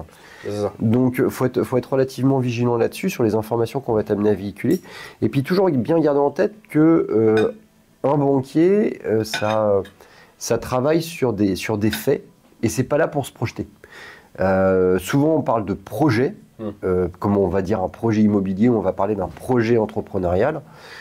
Une banque, lorsqu'on est amené à les rencontrer, elles ont du mal à s'inscrire dans un projet parce qu'elles se basent sur le financement de quelque chose qui est existant et pas quelque chose de futur. C'est ça. Et il faut être très factuel. Pas, avec un projet qui n'existe pas. Voilà, c'est ça. Avec un prévisionnel qui est un prévisionnel. Donc c'est clair qu'il faut valider toutes ces petites cases. Et pour moi, je pense qu'il y avait un triangle à valider. C'était vraiment le projet, que ce soit global, financier, mais aussi le projet en lui-même. Qu'est-ce qu'on va en faire, vraiment apporter une plus-value, définir son projet. La personne, pour dire je suis la bonne personne pour mener à bien ce projet, parce que j'ai compris le projet. Et après, nos besoins, exprimer clairement nos besoins financiers, parce qu'ils sont là pour ça. Et tout ça, ce triangle servant à leur faire appréhender le risque que l'on va leur faire courir en fait. Et c'est exactement comme ça que je l'ai préparé dans ma petite note. J'avais ces 3 axes-là. Donc des fois on se perd un peu parce qu'il y a toujours des questions qui viennent de partout. Mais faut rester, je pense que c'est une bonne trame pour arriver à présenter quelque chose de correct et de ambitieux sans être trop ambitieux. Mais, Moi, puis, je crois que le dernier, alors là, toi, tu es dans une phase où tu rencontres beaucoup les futurs fournisseurs qui vont être avec toi.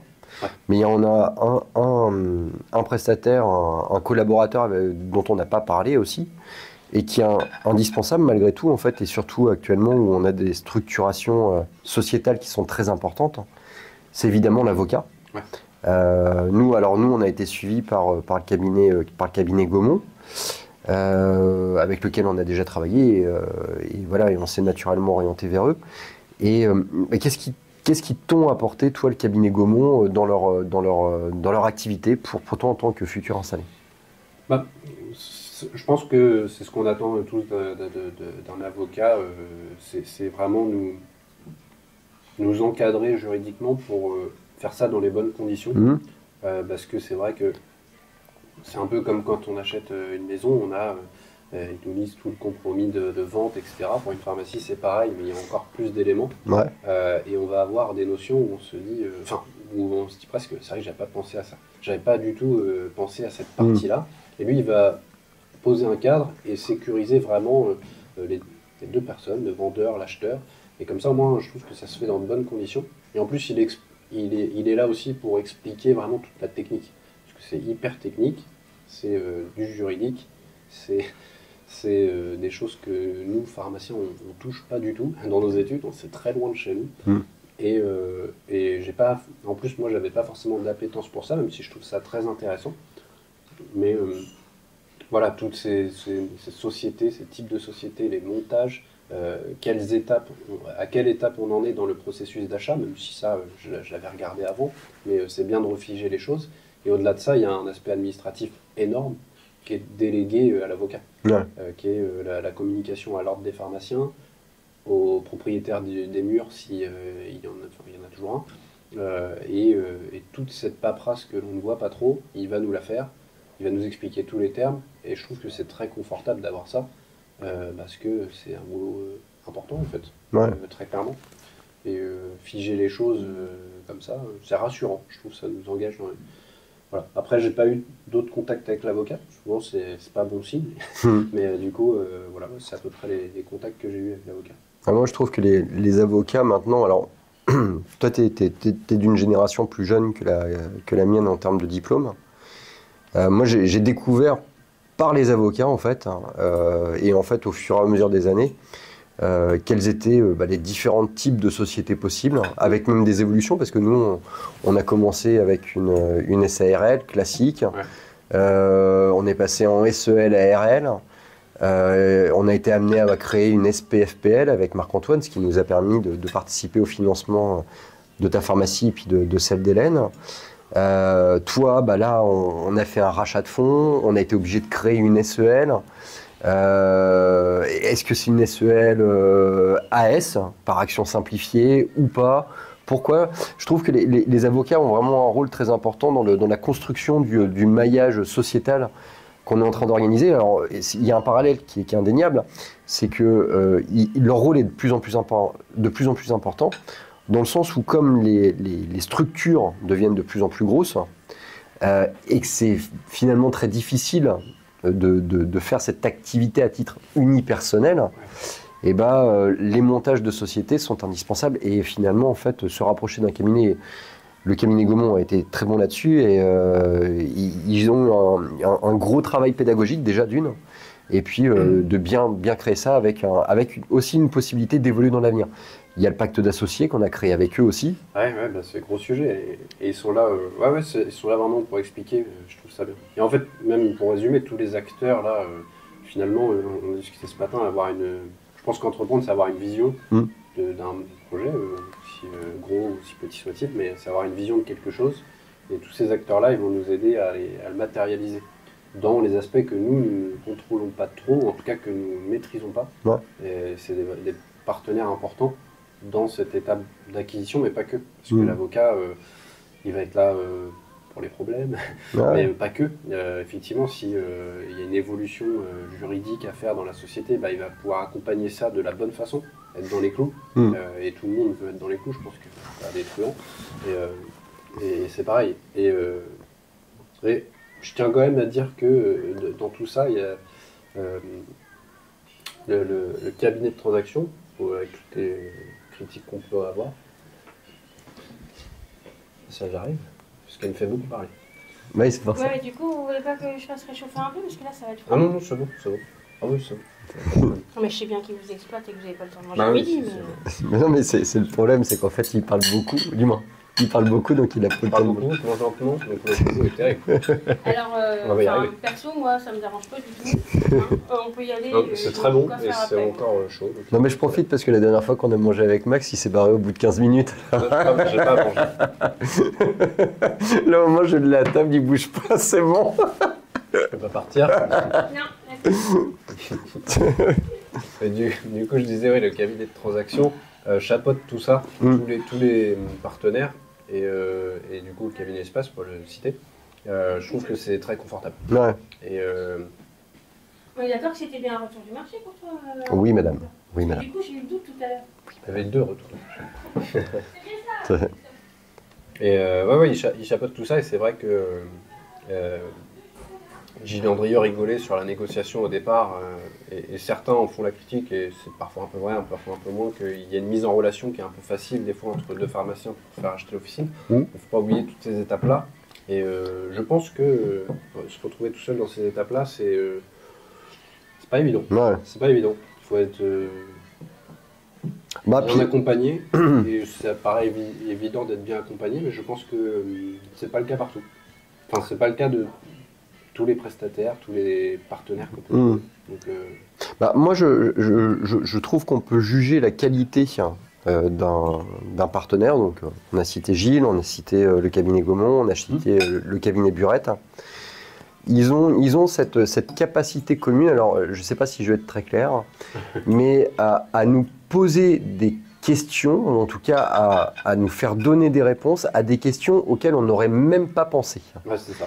C'est clair. Ouais. voilà, il y a des choses en fait qu'on découvre avec eux et on se dit mais oui effectivement en fait pourquoi on n'y a pas pensé, et ils ont tellement une vision à 360 qu'en fait ça nous permet de nous poser des questions. On l'a vu hier avec le pacte d'associés.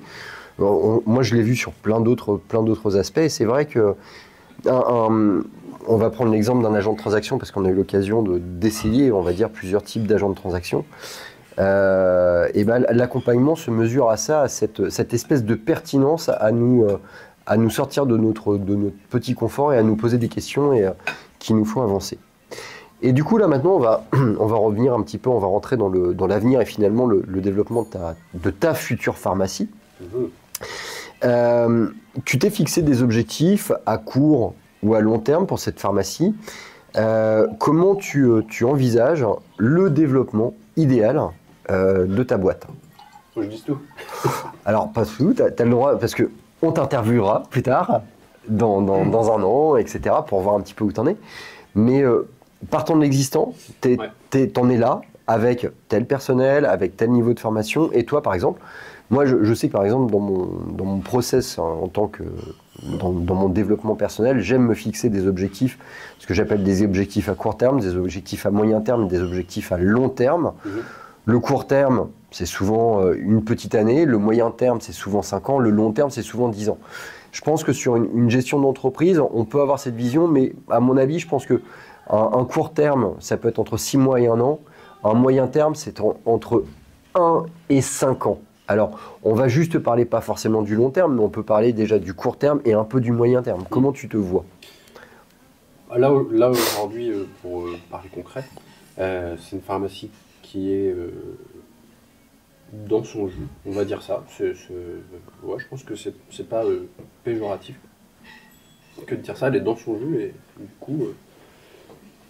Merci Aurélie. Si. Merci. Elle est dans son jus, et du coup, mon objectif, c'est de remettre un peu d'ordre dans ce que je trouve est en désordre. Donc ça veut dire une certaine proposition commerciale que les patients peuvent retrouver, et développer vraiment la partie médicale en m'appuyant sur l'existant qui est aujourd'hui les ordonnances que fait cette pharmacie. Pharmacie qui fait 75, qui fait un beau chiffre, 75% de son chiffre d'affaires sur des ordonnances. C'est une base médicale énorme. Et donc, partir de là pour développer toute une panoplie de services, qui soient les services que la Sécu et le gouvernement nous demandent de faire, mais pas que, des choses que d'autres pharmacies concurrentes ne font pas, que j'ai déjà en tête. C'est top secret. Et du coup, voilà. On pourra le découvrir si vous allez dans la pharmacie de Max. Exactement, venez nombreux, je vous montrerai. Associé à ça, et pour m'aider dans ce développement, c'est un petit rafraîchissement qui peut aider un petit peu, je pense. Tout en développant l'équipe qui est aujourd'hui, j'allais dire inexistante, mais ce ne serait pas très respectueux, mais on va dire qui est modéré. Modéré, ouais, modéré. On va dire qui porte pas beaucoup de membres, on va dire. C'est plus ça. Donc il faut recréer de la masse salariale, mais aussi s'appuyer sur le chiffre créé, et du coup c'est passer par les services, passer par l'offre, et aussi essayer, comme c'est une pharmacie qui est dans un secteur un peu populaire, de redonner de la qualité de service et de disponibilité aux patients qui habitent sur ce secteur, tout en bénéficiant du pôle de bureaux qu'il peut y avoir, des travailleurs finalement qui sont dans ce secteur, qui ont un pouvoir d'achat un petit peu plus élevé.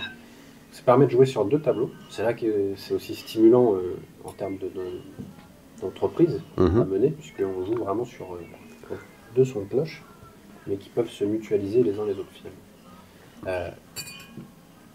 Donc ça c'est l'objectif à court terme pour essayer de regagner finalement un chiffre d'affaires qu'elle a fait d'antan.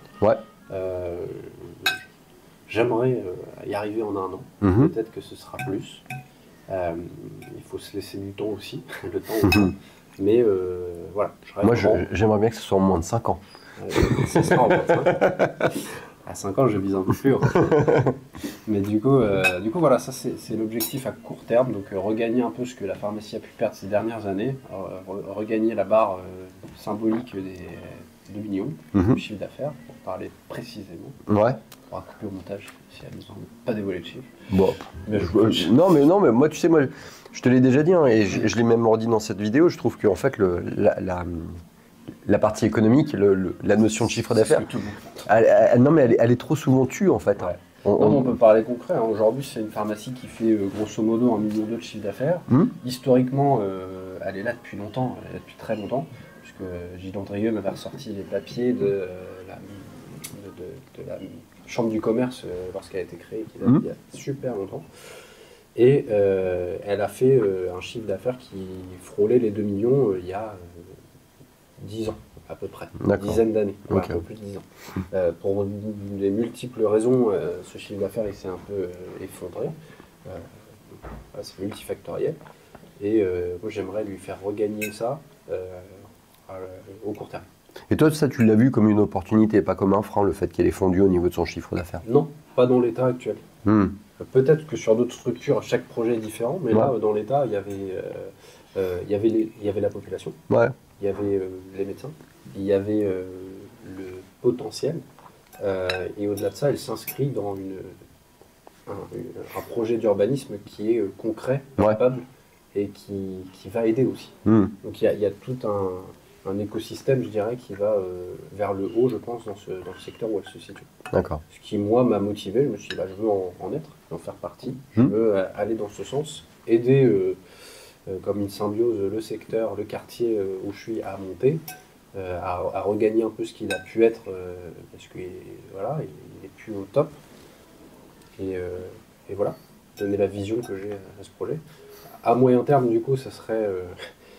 il y a plusieurs options, on va dire dans l'idéal. Ça serait du coup de réussir à transférer cette pharmacie. D'accord. Pas forcément à l'horizon des 5 ans, mais avant. En toute franchise le plus rapidement possible. Je pense que c'est ça le vrai potentiel pour pouvoir du coup attirer la population qui ne vient pas. Qui ne vient plus en fait. C'est ça. Je pense que ça c'est un élément fort commercialement parlant, de se dire c'est un nouveau local, c'est une pharmacie qui fait pas décrépit, quoi. Ouais. Et ça serait un bel accomplissement que de faire ça et que ça marche, évidemment. Mais j'en suis persuadé. Et après, au long terme, il y a d'autres projets qui peuvent être possibles, qui soient pour moi dans cette pharmacie ou dans une autre. Ouais. Je me laisse pas, je suis pas prêt à m'enfermer dans mon projet entrepreneurial. Je suis ouvert à plein d'autres projets. Et du coup, ce projet peut en amener bien d'autres en fonction de ce qui se fera et de l'opportunité que je ferai. Et tu as des... Je sais pas si c'est précis assez. Ouais, non, ça l'est, mais de de toute façon, je vais te demander de préciser sur certains trucs. Hein. Il y a des innovations, des choses qui ne sont pas faites dans cette pharmacie que tu as l'intention de mettre en place parce que ça fait partie de ton ADN. Alors, la question, elle est très axée, hein, parce que je te connais. Voilà, ça va permettre de te faire comprendre ce que je veux te faire dire, en fait, là-dedans. Tu es quand même plutôt féru d'informatique. Hein. Tu te débrouilles bien avec l'outil informatique, tu le maîtrises. Qu'est-ce que tu vas faire Parce que on a tous notre zone de compétence finalement. Il y en a qui vont être très à l'aise au comptoir, il y en a qui vont être très à l'aise dans le management, il y en a qui vont être très à l'aise avec l'outil informatique, il y en a qui sont très à l'aise avec beaucoup de choses, et notamment avec tout ça. Et il y a des choses sur lesquelles on est moins à l'aise. Et tu vois, tu parlais du fait que je sois associé avec Marco. Bah Marco, il a cette espèce de touch au comptoir, de touch, voilà, que je n'ai pas forcément, ou en tout cas que j'ai moins que lui. Par contre, il a un aspect parfois moins social que je peux avoir. Bon, bref, voilà, on a chacun son domaine de compétences. Toi, tu as des compétences, ça c'est une évidence. Qu'est-ce que tu vas mettre en place comme initiative, comme innovation qui sont en relation avec tes compétences? Bah, c'est sûr qu'il faut s'appuyer sur ses points forts. Ce serait dommage, même s'il faut développer les points faibles aussi. Ouais. Il faut jouer partout. Mais là, je sais où je suis bon et je sais où je peux être bon. Et par rapport à ce projet aussi. Et c'est aussi un axe de développement fort, c'est que ce projet-là, il n'existe pas sur Internet. D'accord. Alors je dis pas que je veux faire de la pharmacie sur Internet. Pas aujourd'hui. Peut-être demain. Mais du coup, il y a une vitrine à saisir commerciale, parce que même si nous, la pharmacie, on est limité en termes de publicité, etc., il faut exister numériquement parlant. Ouais. C'est hyper important. Il y a un problème de société, tout le monde est sur son téléphone tout le temps. Bah, c'est dommage de ne pas être dans le petit carré qu'on a dans la main toute la journée. Et de se faire connaître, et derrière, du coup, d'appliquer des services de qualité, un service pour les patients de ce quartier ou d'autres quartiers. Et ça, je veux le développer parce qu'aujourd'hui, ça n'existe pas. La titulaire qui est en place, c'est pas son point fort. Elle a pas d'appétence pour ça, et elle n'a pas eu le temps, ou en tout cas, elle n'a pas développé cet axe-là. Donc je pense que ça, c'est quelque chose qui, pour moi, est facile à mettre en place, rapide, peu coûteux. Et du coup, c'est un élément, effectivement, que je vais mettre en place, que ce soit pour de la vitrine commerciale un petit peu. Donc évidemment, tous les réseaux sociaux. Mais aussi du service aux patients. Donc on va sur, alors c'est des choses bateau, mais finalement ça n'existe pas aujourd'hui, et c'est de l'envoi d'ordonnances, c'est de la communication sur Internet, sur ce qu'on fait, et j'avais un autre point mais je l'ai perdu, mais voilà, c'est mettre en place tous ces aspects-là. Mais l'informatique, ça ne sert pas que à ça. Ça sert aussi pour les pharmaciens d'aujourd'hui, et hier ils auraient bien aimé aussi, mais ça optimise vraiment notre temps de comptoir. Et moi, mon objectif, et dans tout ce que je fais jusqu'à mon installation, voir les labos, voir un maximum de gens, régler un maximum de problèmes avant qu'il n'ait lieu, ou en tout cas pour ne pas avoir à les traiter une fois que je serai là-bas, c'est gagner du temps. Et je suis en recherche de ça en ce moment, c'est gagner aussi le back-office. Et comme je disais, le but c'est vraiment de faire du gain de temps de comptoir. Moi je veux être présent au comptoir, je veux que les patients me voient, et j'aime le comptoir. Donc le but c'est d'avoir le moins de choses rébarbatives ou qui peuvent être automatisées à faire. Et ça, que ce soit les LGO, les logiciels spécifiques pour les officines, peuvent nous aider à le faire. Et au-delà de ça, il y a plein de choses vraiment informatiques qu'on peut automatiser, qu'on peut rendre plus rapide. Et il y a beaucoup de startups qui ils sont rentrés un peu dans ce domaine-là en officine, et tant mieux, parce que ça fait bouger un peu les choses. Ouais. Je pense à Digipharmacie, mais pour ceux qui ne connaissent pas, allez voir. Ça peut valoir le coup. Et après, ouais, voilà, c'est ça, optimiser vraiment le temps de chacun, passer à la pharmacie pour faire des choses plus sympas déjà. Ouais. Savoir du comptoir surtout. Mhm. Ça, c'est le gain que je recherche dans l'outil informatique.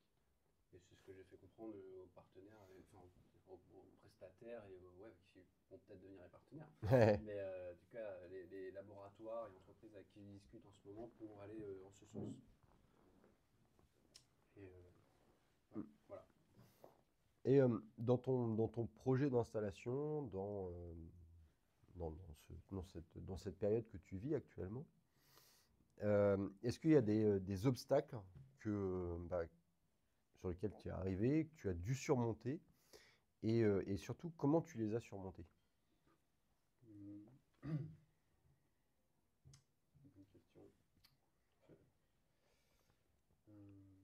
Tu n'as peut-être pas du tout eu d'obstacles, hein, ça a peut-être été très, très linéaire. Non, là, je dirais que dans le process final d'installation, Mm. comme je disais, et Cabinet Espace route bien les choses, encadre bien le truc, Mm. donc ça se fait quand même tout seul, quoi. Mm. Et du coup, ça c'est très confortable. Ça veut dire que là, il n'y a pas eu de coquille sur le cheminement, je dirais, jusqu'à aujourd'hui pour l'installation.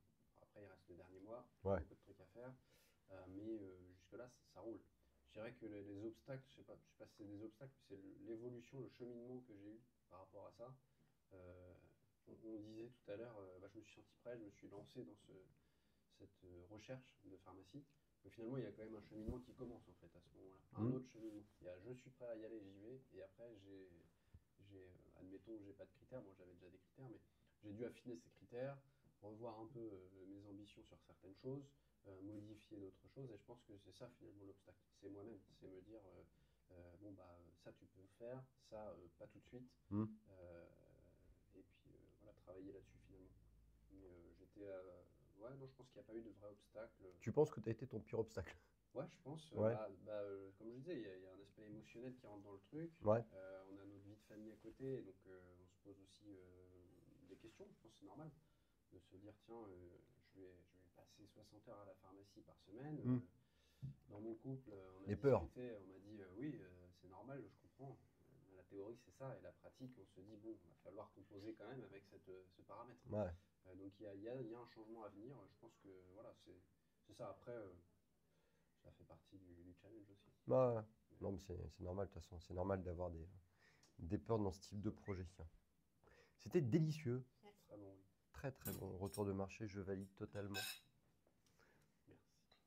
Et puis, je craignais que les olives, ça soit un peu dur, tu vois, en bouche, et en fait, carrément pas, quoi, ça Non, passe. c'est fondant les capres. Ah ouais, Enfin, c'est. les Ouais, capres fraîches. ouais, les grosses. capres comme ça, ouais, ça passe super bien. Sinon, effectivement, les mini qu'on utilise en Ouais. général pour le Ouais. départ, Mhm. c'est plus. Non, non. Non, très très bon. Comment on fait, Maxime? Comment on fait? Arnaud a un café pour moi. Ah, mais moi je prends juste un café avec. D'accord. Et c'est très bien. Ça marche. Merci. Merci beaucoup. Aurélie. Et si tu devais donner, comme on va arriver au dessert, on arrive donc aux deux dernières questions. Bien fait. Eh ouais, j'ai un véritable professionnel, même si c'est la première. Euh, tu donnerais quoi comme conseil à un jeune pharmacien qui envisage de s'installer? Et est-ce que tu penses qu'il y a des erreurs qu'il faut éviter, ou au contraire, toutes les erreurs sont bonnes à prendre finalement? Je sais pas si je peux me permettre de donner des conseils, mais en tout cas, je peux dire, c'est que je pense que l'expérience des autres nous sert toujours. Mhm. C'est pas notre expérience, ça veut dire que peut, on dit souvent l'expérience est une lumière qui n'éclaire que soi, mais néanmoins, Très très beau. c'est pas de moi. C'est Chuck Norris, non? Ouais, C'est pas. Chuck Norris. Non, c'est un peu plus spirituel. Du coup, je pense qu'il faut quand même essayer de se renseigner auprès de ceux qui se sont installés et ceux qui. Et moi, la chance que j'ai eue, c'est de vous rencontrer, Marco et toi, Mm. pour le projet, puisque ça m'a permis de vous poser des questions pendant mes 5 années. Alors, j'avais toujours des petites questions à droite à gauche, Mm. sans pour autant être chiant, Oh non, non. questionnement. Mais Ça permet aussi de me forger. À notre niveau, c'est plutôt rassurant, quelqu'un qui pose des questions. C'est sûr. Non, mais parce qu'en fait, on voit aussi l'évolution de la personne avec l'évolution des questions qu'elle nous pose, Ouais, c'est sûr. finalement. Elle se précise, j'imagine. Voilà. Mais ouais, d'avoir, je pense, quelqu'un qui va avoir un regard sur ce qu'on va faire, mais bienveillant. Hum, Faut trouver cette personne. Et c'est pour ça que je reviens à ce que je disais, espèce de mentorat. Moi, je l'ai trouvé, je pense, un petit peu, mais c'était officieux, mais c'était un peu comme ça que je le voyais. ouais. Et d'avoir quelqu'un qui va avoir une vue, sans me dire quoi faire, mais me dire attention, là, vas-y, mais fais gaffe. Hum, Et en même temps, bah là, tu peux y aller. Et d'avoir finalement validation quelque part de l'idée du projet, de la vision que j'en avais sur ce projet, par exemple. ouais. Ça me rassure aussi. Je me dis, bon, bah, je ne suis pas complètement bête, j'ai bien vu les choses, je les ai analysées longuement, mais je suis raccord avec des gens qui ont du métier, quoi. Hum. Et c'est peut-être ça, je dirais. Aller chercher de l'expérience ailleurs. Bah, moi, je trouve que Merci et c'est l'un des principes de l'association. Attends, je regarde juste un petit truc, mais merci beaucoup. Je sais pas T'as un dessert quand même. Non, et il a dit qu'il prenait comme ça. Ou alors c'est Non, la même chose. j'avais le dessert, j'avais plein de desserts. Ah, il avait plein de desserts. J'ai raté le dessert. Ouais, non, c'est Et pour ça. chocolat Chocolat, ouais. Ah, Ouais, c'est pas grave. C'est pour ça, moi, en fait, ça fait que. Si ça, enfin, sinon, je peux faire les deux. Non, bah sinon, ça me va, hein, c'est bien. Le café gourmand comme ça. Moi, je C'est m'adapte. pareil, il faut que je fasse un dessert. Ah bah non, mais vas-y, café Ça gourmand. lui donne envie. Merci.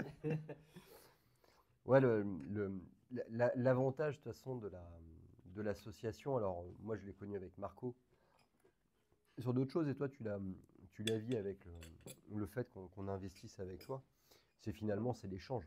Ouais. C'est l'échange, c'est cette mise en commun de cerveau avec des idées qui sont pas forcément les mêmes. Non. Mais moi, ce que j'ai toujours trouvé important, et tu me corrigeras si tu vois différemment, mais c'est d'avoir le même objectif, mais pas forcément en ayant la même perception du chemin à parcourir.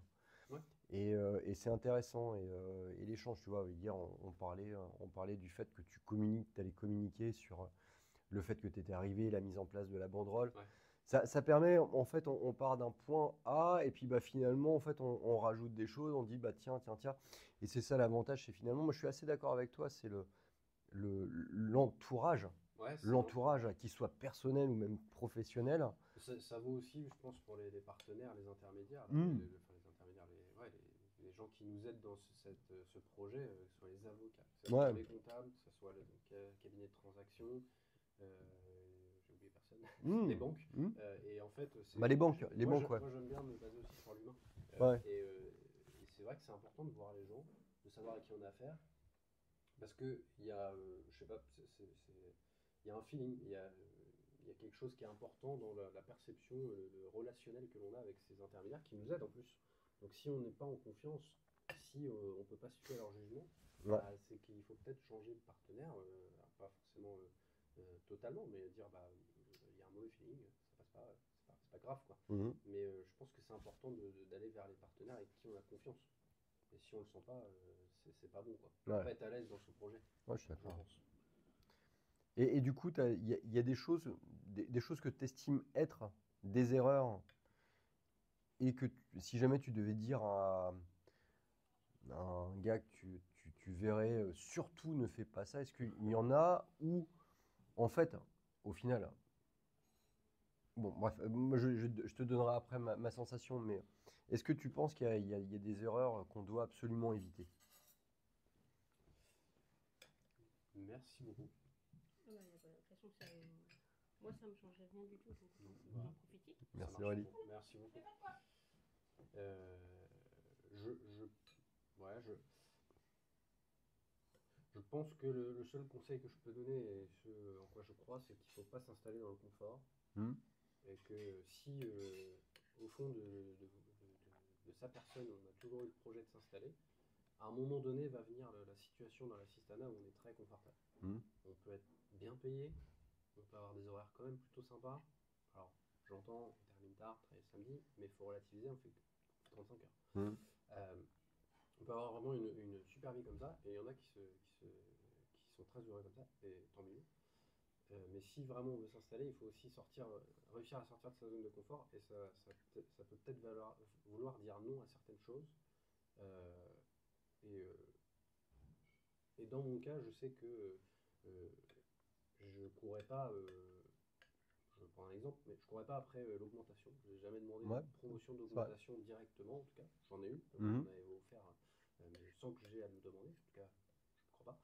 Non, non, Et, non, non. je courais pas après parce que même si c'est toujours très gratifiant et très sympa d'en avoir plus, je savais que ça allait me mettre dans une situation de confort. Et je voulais pas trop être là-dedans parce que Ouais, ça allait nuire à mon projet de cœur. ouais. Et c'est un exemple, mais ça peut être plein d'autres choses. Mais voilà. Et ça, c'est peut-être juste ça. Pas se mettre trop dans le confort Non. pour pouvoir se lancer.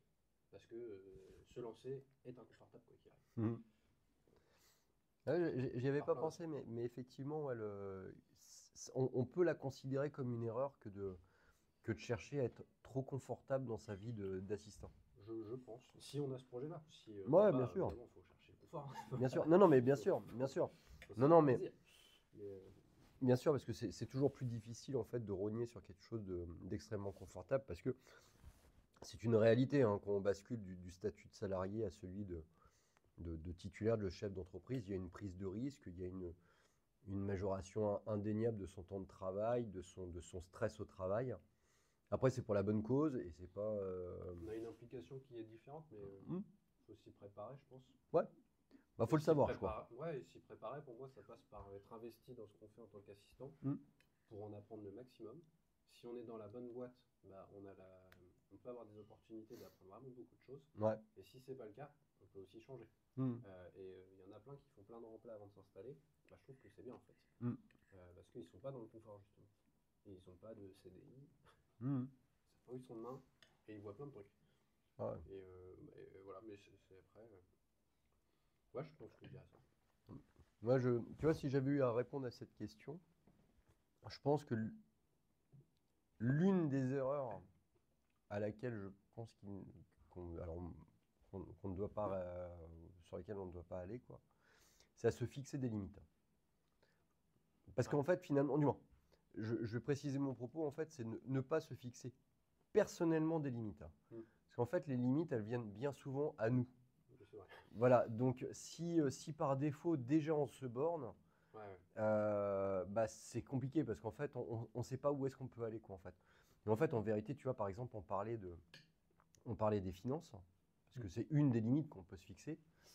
Euh, je pense qu'en fait, on arrive sur des moments où en fait, on a tellement de possibilités d'obtenir des financements qu'au final, en fait, bon, il y a une limite qui est réelle, quoi. Je veux dire, il y a un moment donné, c'est pas si tu as, C'est pas illimité, ouais. voilà, si C'est- tu as, si t'as 50 000 euros, tu ne réussiras pas à déloquer 4 ou 6 millions, sauf si jamais tu réussis à faire une levée de fonds avec un business angel type Jeff Bezos, pourquoi pas, mais Ouais, ça reste compliqué. Mais ne pas se fixer des limites personnelles, mais attendre que les limites, en fait, finalement, viennent à nous, quoi. Se dire, bah voilà, bah, j'ai tenté, ça n'a pas marché, tant pis.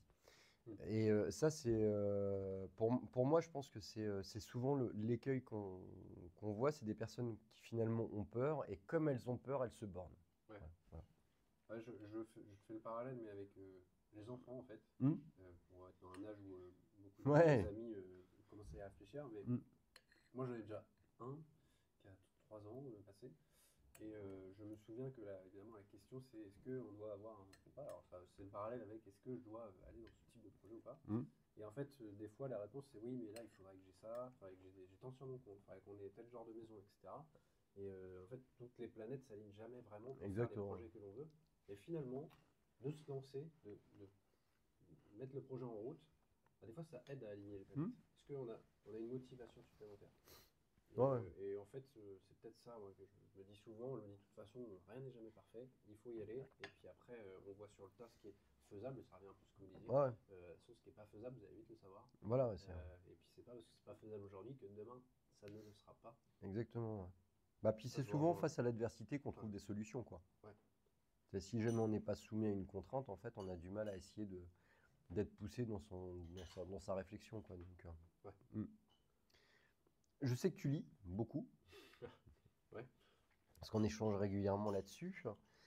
Pour terminer, donc c'est notre dernière question. Est-ce que il y a des livres qui t'ont particulièrement inspiré, marqué? Alors évidemment, je parle pas de mon bouquin à moi. Mince.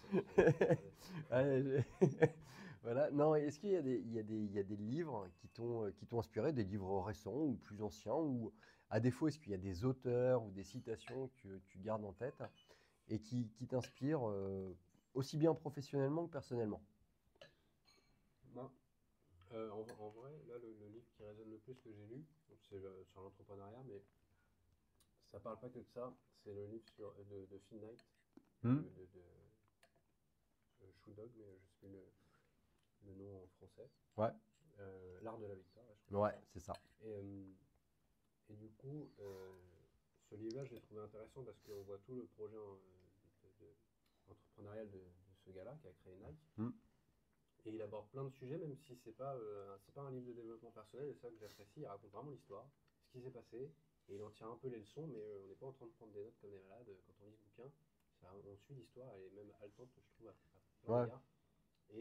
Et en plus, il n'en oublie pas, il y a une morale à la fin qui est assez rude, puisqu'il parle de sa famille. Et en Hmm. fait, je trouve que c'est vrai que quand on se lance dans ce genre de projet, peut-être qu'on a que ça en tête. Il ne faut pas en oublier pourquoi on le fait. Et moi, ça me raccroche à ça. Enfin, j'ai trouvé ça très inspirant de me Ouais. dire, ouais, on fait des belles choses dans la vie, etc. Des projets pour le travail, mais il n'y a pas que le travail. Et on le fait aussi pour être bien avec soi-même. Enfin, moi, je le fais comme ça. Hmm. Pour être en accord avec moi-même, avec ce que je veux, pour être bien chez moi, dans ma famille. Ouais. Et Moi, je je l'ai trouve lu que ça aussi. transparaît ça, ce livre. En tout cas, c'est ce qui m'a marqué. Bah, moi, je l'ai lu aussi, ce bouquin, et l'été dernier. Ouais. L'été dernier, j'ai lu trois grosses biographies. J'ai lu celle de Jeff Bezos, j'ai lu celle de Bill Gates et celle de Phil Knight. Et celle que j'ai retenue, pareil que toi, en fait, c'est celle de Phil Knight, pour le coup. Euh, Parce que j'ai aimé la perception entrepreneuriale qu'il réussissait à véhiculer dans son bouquin. L'espèce de storytelling qu'il a réussi à Ouais. mettre en place, qui est très très bien fait, très bien emmené, avec une genèse et puis avec un épilogue, Ouais. finalement. Euh, et puis j'ai trouvé, en fait, alors moi je connaissais pas trop Nike, si ce n'est le fait d'en porter et puis des athlètes très célèbres. Mais au final, en fait, je trouvais que dans son bouquin, en fait, il a donné une notion qui est indéniablement importante dans l'entrepreneuriat, et quel que soit l'entrepreneuriat, que ce soit une petite boîte ou une grosse boîte, dans la santé ou dans le commerce ou dans n'importe quelle chose, c'est la dimension humaine de la chose. Ouais. Et quand on regardait Nike, en fait, Nike pour le coup, Oui. c'est vraiment en fait cette dimension humaine qui transparaît dès vraiment les débuts de la société, Mm. avec des relations bancaires qui sont basées sur des rapports humains, avec des échanges commerciaux qui sont basés sur des échanges humains, avec la création de produits qui sont basés sur des échanges humains, parce que bah, le premier mec qui a créé des Nike, finalement, c'est l'entraîneur de Phil Ouais, c'est Knight. vrai. C'est voilà, quoi, c'est voilà, qui était aussi partenaire financier. Le Bowerman aussi. Voilà, le mec dans ses équipes, il a recruté quasiment que des sportifs, ou en tout cas des personnes qui étaient passionnées par le sport. Mm. Et je trouve que il y a cette dimension humaine, et même qui va même au-delà de l'aspect économique de la chose. L'aspect économique est un petit peu mis en parallèle avec la mise en actionnariat, etc. Mais c'est vrai que c'est un bouquin qui est très tourné sur l'aspect humain d'une boîte qui, au final, en fait, est mondialisée. Qui aujourd'hui parle plutôt d'humain. Ouais, c'est ça, c'est ça. Alors qu'en fait, bah, c'est l'origine, quoi, en fait. C'est des humains qui ont développé une boîte, et ouais, c'est une biographie qui est très, très inspirante. Je suis d'accord avec toi. Écoute, Max, merci. Ben, avec plaisir. Est-ce que tu as quelque chose à rajouter, quelque chose de plus à dire? Bah, on se revoit dans un an, non? Pour voir si j'ai réussi la visio. Alors, nous, on va se revoir déjà bien avant, ça, je peux te Oui, l'assurer.